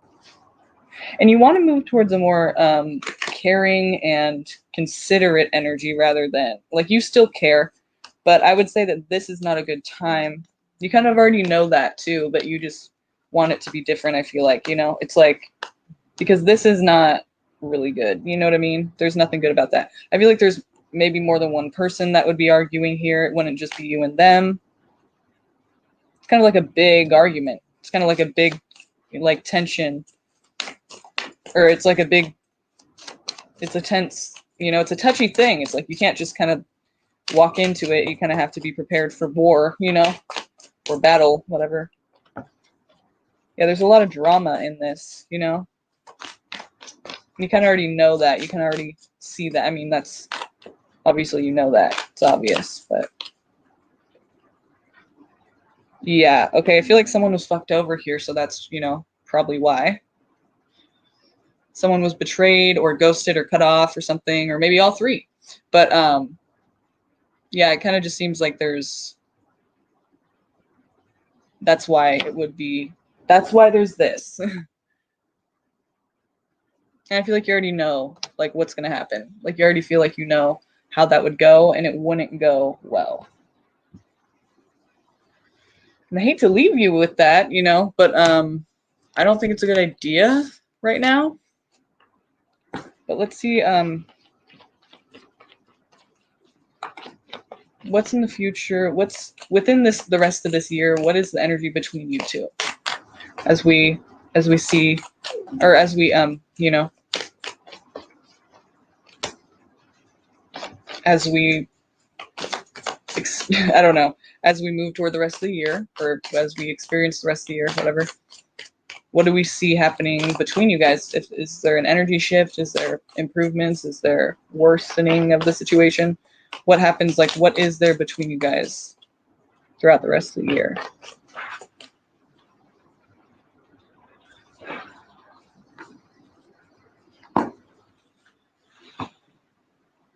Okay, so there's a little bit of a, you know, I see you kind of like moving away from the situation, and when you do that, you become more self-sufficient. And when you do that, you kind of open the door for maybe something new to happen in this situation. But the thing is, because I do see the world, so it's like something coming back around, but after a period of time, and only if you're able to kind of like move away from it for a little bit. Like if you're able to kind of like let it go for a second and work on your stability and your self-sufficiency, and like don't close your heart out completely, like still be able to like be like putting yourself out there, but like not like with any, but just kind of like in general, you know, being able to still like be there for people and not be totally closed off and like vulnerable. So I feel like, you know, what you need to do is first of all, try to like just stop thinking about it for a little if you can. If you can. I understand you might not be able to, but because it seems like when you do that and focus on your own stability, then we see a possible, you know, opening of a door here, and, you know, maybe a new beginning happening. Not necessarily that you guys will like be the same, could be, but not necessarily, you know. It's just kind of saying that there's like change that happens once you focus on yourself and kind of like get away from it a little bit, kind of like refocus on yourself. Then, you know, there's a possibility here of something coming together, or, you know, just opening that door is how I keep seeing it. And then it's something from the past, you know. It's like after a period of time, it's something that comes back around in a way, like not necessarily all the way, but just like in some kind of way a door opens, right, for something. And what happens is, you know, someone needs to take responsibility. It could be you and them both need to take responsibility for something, whether that be like talking about it and actually like apologizing, or just acknowledging something, you know, just whatever it is. It's not necessarily saying you'll talk about it, but it's just saying like you need to like come to this, you know, owning up to certain things. Like it could just be them, it could be just you, and it could be both of you. But there, you know, responsibility needs to kind of be taken and acknowledged, and then you need to use your better judgment on what is to happen next. Like, so I feel like, you know, if you guys do have any chance, it'll be because after a period of time of you kind of distancing yourself from the whole drama of the energy, you're able to kind of see a different way and see that like you had a role in this, and or they're able to see that. And if that doesn't happen, then it's probably going to be the same, you know. No different perspective happens, and no door can open because it's the same, you know, and no one's like kind of owning up and like forgiving and apologizing or like getting past it, you know. It's kind of just the same thing. So I mean, that's possible, that can happen, you know. It might not ever change, but if it's able to, and they're able to kind of do what they need to do, and you're able to do what you need to do, and have a different like outlook on it, and maybe even acknowledge your part in it, then a door could open for that change or that possibility of something being again. But if that doesn't happen, then it's likely that it'll just stay the same. So I mean, it just really depends on what you guys decide to do in the situation. I think it'll take a little bit of time though. You know, you might be really hurt right now, or whatever the case, whatever the situation is, maybe they're really hurt. And so right now it's like hard to like put your defenses down and kind of like see the other person's side. But, you know, after a period of time that you distance yourself from it and have a different kind of like thing you're focused on in life, like yourself and your friends and just your life, you know, moving forward, then you can maybe look back and be like, okay, I'm seeing that a little bit different now. Maybe I kind of could have done things differently, or I kind of feel bad about this, or whatever it is. And then, you know, you open that door because it's not so like defensive, and it's not so like just stuck in like you hurt me and you hurt me and this is your fault, you know. You're able to see it like in a different way. So then you're able to kind of maybe rekindle things, or even just be civil, whatever it is. But until that happens, it's going to be what it is now, which is not civil, you know. It's kind of just like not happening right now. Yeah, I would say give it a little bit of time. I understand. That's good that you're in that position. But don't just do that because you want to communicate, you know, actually feel that way. You know, almost at a point where you don't even need to really say sorry. Like, you know, you feel that way. If they don't want to communicate, then you don't even need to tell them, but that's just how you feel. It's kind of like for yourself, you know, but once you get to that point of like you don't even need to tell them, you just feel like that's how you feel. And I bet you'll just run into them and then you'll be able to tell them that. But if it's still like you really want to say that to them, it's kind of like in a way you want to say it because you want to communicate with them, you know? But once you get to the point of like you don't even need to say it to them, you just that's how you feel. You don't even need to tell them that, like that's how you feel about it. Then that would probably be when you're kind of like really not needing them in your life. And you know, that's kind of the time when you can look at it differently. You know, right now I feel like it's kind of like you want to tell them because you want to talk to them, and you want them to say something back and maybe reciprocate or say whatever they need to say. But like once you get to a point where you don't even need to say it, that would probably be the point when you're like able to kind of like really just let go of it. And that would be better, you know, for you and the whole situation, because it's just not you're not caught up in the same kind of energy, you know.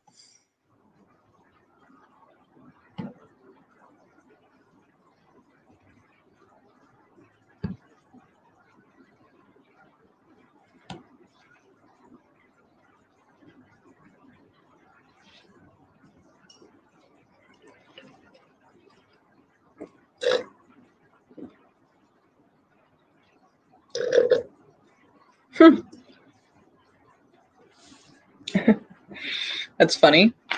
How does Eric feel about the time we spent together today? We talked for like 4 hours. I had been ignoring his existence a few months. Okay.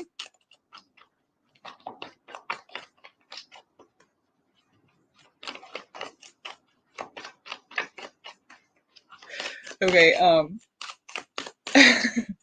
okay. How does Eric feel about the time we spent together today?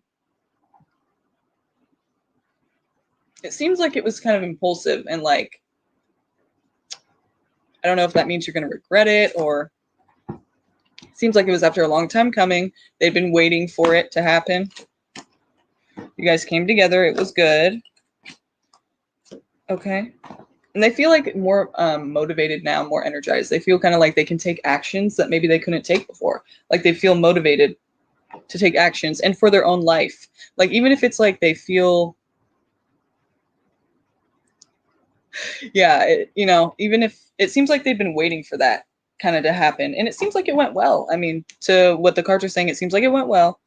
But now they have more motivation. Like maybe they felt really down and now they feel really up. They feel like they have a little more oomph and ability to kind of like tackle their problems. Like, but this is a solo journey, so they kind of are feeling like they're able to kind of like look at themselves in their own life and what they're actually wanting in life. Like they're able to kind of like focus on like refocus their goals and their ideas, what they're trying to actually accomplish in life.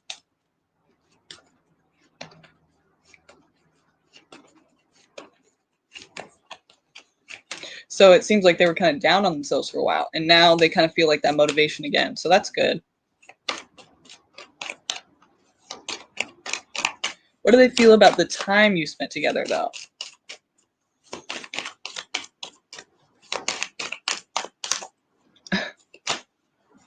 Well, maybe you should be a little more sensitive to that then, instead of being like, "Ha, this nigga over here, he ain't like he can't do shit without me," you know. Like that's kind of like you have a lot of power in the situation. Maybe you should be a little bit, you know, more sensitive to that.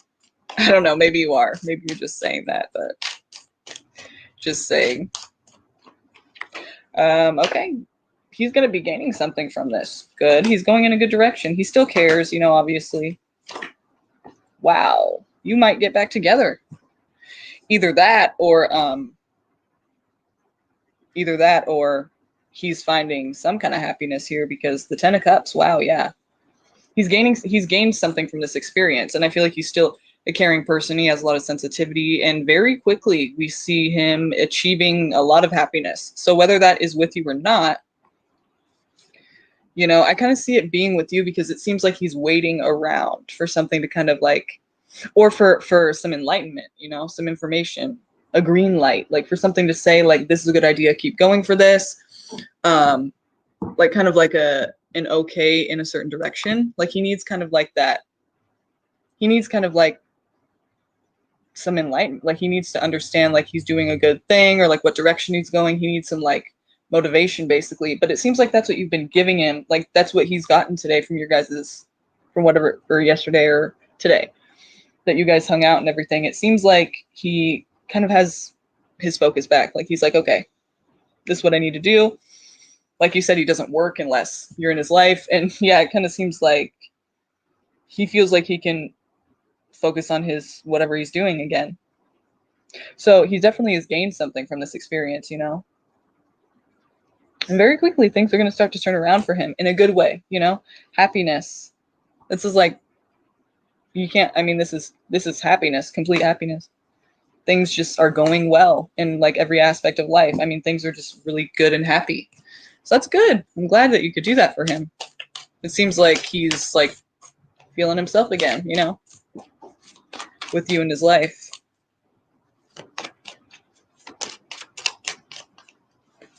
So that's good. He feels good. He feels better. He feels happy. He feels like there's hope, you know, to like do what he needs. Like he feels like, okay, I can start living life again, which is kind of a sticky situation to be in, but that's how he feels about it, you know.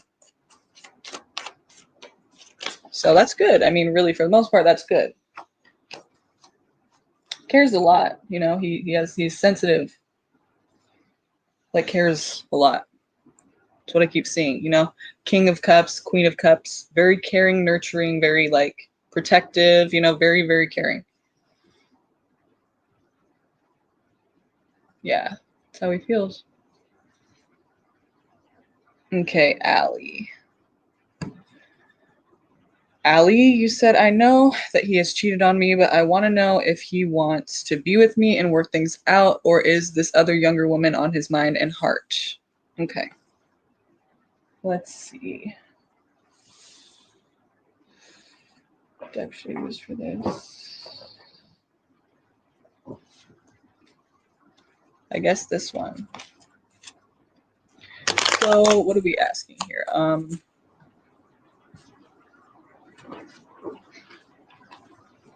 You're welcome, Tarot TV with T. Everyone go check out Tarot TV with T. Go check out their channel. Subscribe. Spread the love. We all need it. So why not, right? And not even just why not, but like, why wouldn't you? Spread that love. Go check out Tarot TV with T, you guys. I already subscribed, so you guys should too. Not because you should do everything that I do, but just because it's a fellow tarot reader, so we need to show our support. Just takes a second. Go and check him out. I know that he's cheated on me, but I want to know if he wants to be with me and work things out, or is this other younger woman on his mind and heart? Okay. Well, I don't do yes or no's, so I'm not going to be able to say yes or no, but we'll be able to tell by what, you know, what is said here. So where is his heart? Let's see. Well, okay, first of all, I mean, I guess we could do it probably without the signs, but what are your guys' zodiac signs? And then maybe I could say, this person, how does he feel about them, and how does he feel about them? You know, we can kind of direct it in that way instead of being like, well, who is this about? We could probably do it without the signs if you don't know her sign, but But if you do, that would probably be helpful to direct us in a certain, you know, direct the energies toward a certain person. So wait, let's see. I guess we could just say, how does he feel right now about you and your guys' relationship? Like, what's going on there?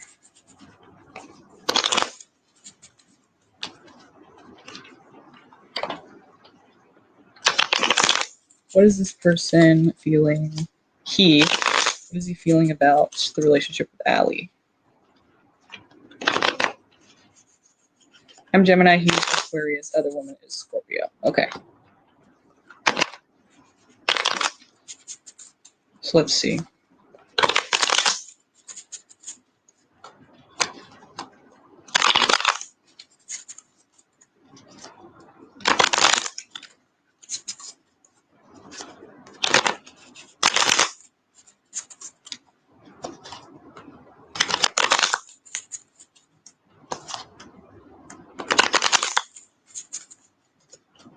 This is Aquarius feeling about the relationship with this Gemini.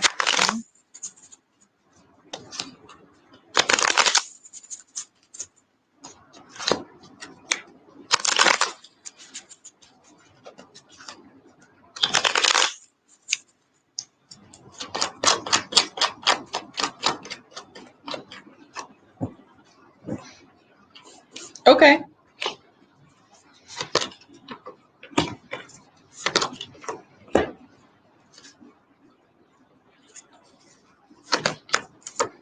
Nice.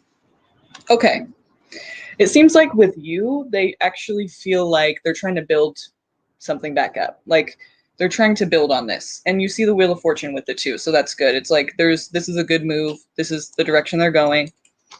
They're trying to build something, a foundation, something secure. You know, like this means saving your money, holding on to your money and your security. So basically he feels like you're secure, you know, he feels secure with you. Like there's a, you know, security with you, and that's what he wants to like build more on. And there's, you know, the Wheel of Fortune with that. So it's kind of like, that's a good move. You know, he's seeing that, and that's what he's trying to do. He's focused on that. And, you know, he's at the end of it, we see the Star, which is the Aquarius card, but it's also talking about faith and hope. And like, you know, like there's faith, like have faith. This is, you know, have hope. There's a good energy with this. There's hope with this. This is a good, to me, it's kind of saying like, this is a good move. Like, this is like, don't give up, you know, it's going to be okay. Kind of like, this is positive for you. And we see putting something to rest and the Justice card. So it's kind of like, this is what's meant to happen. Karma, you know, this is the right thing, kind of balancing things out, you know, the scales here, kind of balancing things out, a situation, and kind of just doing what's right, you know, kind of just what's meant to happen, basically, just kind of like what's meant, you know what I mean? And he's putting something to rest. So I feel like obviously he's putting something to rest, probably the other person, you know, or at least trying to. That's kind of the goal here, is to rebalance, refocus, and level out, you know, make things right, do the right thing. And there's hope here. So I feel like, you know, your relationship's going to get better, I feel like, you know, after this now. So I feel like that's our answer. Like, he's trying to make it work with you, it seems like. If you're interested, we can see kind of how he feels about the other person too. But I feel like that pretty much answered it. But we can look into that too.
Makes sense. Yeah, makes sense. So here we have, this totally makes sense for this kind of a situation. I just want you to know ahead of time, at the end of it all, we see the tower. So basically that was headed toward disaster, and it could have even headed toward disaster already, but basically like it wasn't really probably going to work out anyway. The thing about it is like it the tower isn't necessarily bad, but what it is a big transformation. It's a big change. So that situation was headed toward like a big change, like everything kind of falling apart before it can get put back together. Whether or not they would be together still after it's put back together is a whole different story, but basically things would have had to like change in a big way. And in your situation with this having happened, it could have already like been that way. Like there could be transformations already that are having to take place now because of the whole thing. So but that's a good thing. It seems like he's kind of back, and not really trying to be in that anymore. So first of all, we have the Emperor. That's someone kind of like having a big responsibility to take over. Like, he's got his whole empire of people, this Emperor. He has to, watch over them, make sure they're fed, clothed, with shelter, and taken care of, basically. So it's a big responsibility. So in your situation, it could be that he had a big responsibility to attend to, and he's like having to do that. And that's what he's being very responsible. So he's like taking care of his priorities, basically. This was a fun thing. Either it was talking about he could have felt trapped and he just wanted an escape or something exciting and fun for a while, or it's talking about like, this was something fun and exciting for a while, but then it was a trap. He felt like his hands were tied, like he had no other choice, like he couldn't really keep going in that direction. And like at the end of the day, it was something that he really didn't feel, that whatever he saw in it, it was kind of unrealistic. He was kind of hoping it would be this like great thing, but it kind of like let him down because nothing is that great. It's kind of like an idealization. It's like it's like you're projecting your ideal onto someone else, and it's not really that way. Like that person isn't that thing that you really want. Like, he could have just been in a situation where he just kind of wanted something different or an escape or some kind of excitement, and like maybe he thought like it was going to be good, but like it really ended up being something that was unrealistic. That's basically what we're seeing. It's like it's just something that it was just kind of like a fantasy in a way, kind of like you had hopes for it, but it wasn't really what it was. It was kind of like just your need to like escape and do something different or have something like fun for a minute that like, because people kind of get like that after a while in relationships. Not everyone does, but I mean, I feel like that's kind of like not a normal thing, like to like go off with someone else when you're, but like, it, in a way, it's kind of like the feeling is common. Not that everyone does that, but I feel like a lot of people have that experience where they kind of feel like they needed something different or whatever. They get kind of, not that everyone goes that way and does that because they have that feeling, but I feel like, people have that feeling.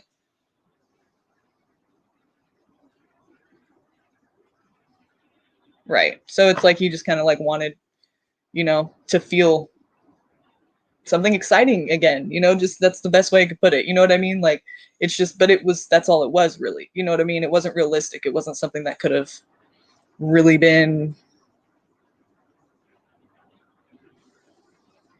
something real or serious, something long term, something like actually something that would be worth it. You know what I mean? And he had to focus back on like what he was like. He had to focus his responsibilities again. He's going back to having to get stable. He has his pentacles here, and also he's nurturing this bird, you see, and also tending to this garden. So it's like, I don't know if you guys have children or maybe it's just talking about your relationship, but basically it's, somebody who's able to take care of themselves and also extending that to others and nurturing others. So it's like he kind of had to realize like this isn't even what I thought it was, and like it's kind of a bad idea. It's kind of like it was just kind of like a fantasy for a moment in a way, and like it was unrealistic though. And now I'm having to like focus on what I need to do, and I need to take care of my shit now. I need to take care of my people or my responsibilities, whatever they are, most notably we're talking about like your relationship. I'm thinking, that's the responsibility he's having to, focus on again. And we see that like, okay, I think he still cares about the person. Like, I don't think he's like a total heartless dick, Like he wants what's best. He wants her to, you know, have, like, it seems like, okay, this is something about the past and he's caring about it. So, I mean, I don't think he hates the bitch. I don't think he hates, like, I don't think he's like hateful. I mean, I don't think he wants anything bad to happen to her, but he's doing what he feels like is the right decision right now. And that's being with you and making it work with you and doing, you know, rebuilding things. So it seems like that makes sense. And yeah, so I wouldn't worry about it. But I think that he like doesn't, I don't know. I mean, it's showing that he is caring about the situation. So I mean, I would just say that that's probably a good thing, because that means you're not with somebody who can be a heartless dick to other people, because that would mean like, is he really like that with you too? You know, so I feel like that's kind of a good thing that it's saying that, because it's kind of like he made a mistake and now he's making it right. He doesn't feel like that bitch is like needs to die and go to hell because of something that he fucked up on. Like he's not just like heartless, but like he is doing what he feels like is the best thing to do. You know, he feels like he wants to focus on you. So that's good. Because I would say, you know, if he was totally like hateful towards her and like blaming her, that's kind of like, okay, like you're with someone who's like that, but like I don't think it's like that. It kind of seems like he's not a total heartless dick. So yeah, like not a total piece of shit. Not quite a piece of shit, you know. I'm just kidding. Okay, so I'm gonna stop it there, guys. Thanks for coming to this live. It was good to see you guys. It was good to talk to you. Hopefully you guys are having a great time. Hopefully you have a great night, and hopefully I will see you tomorrow when I go live again. Thanks for coming. Please subscribe and like this video if you haven't already. Please go ahead and do that really quick, and I will see you guys next time. Have a good night, okay? Bye. You're welcome. Bye, you guys. Like this video, subscribe. Catch me next time, okay? Bye.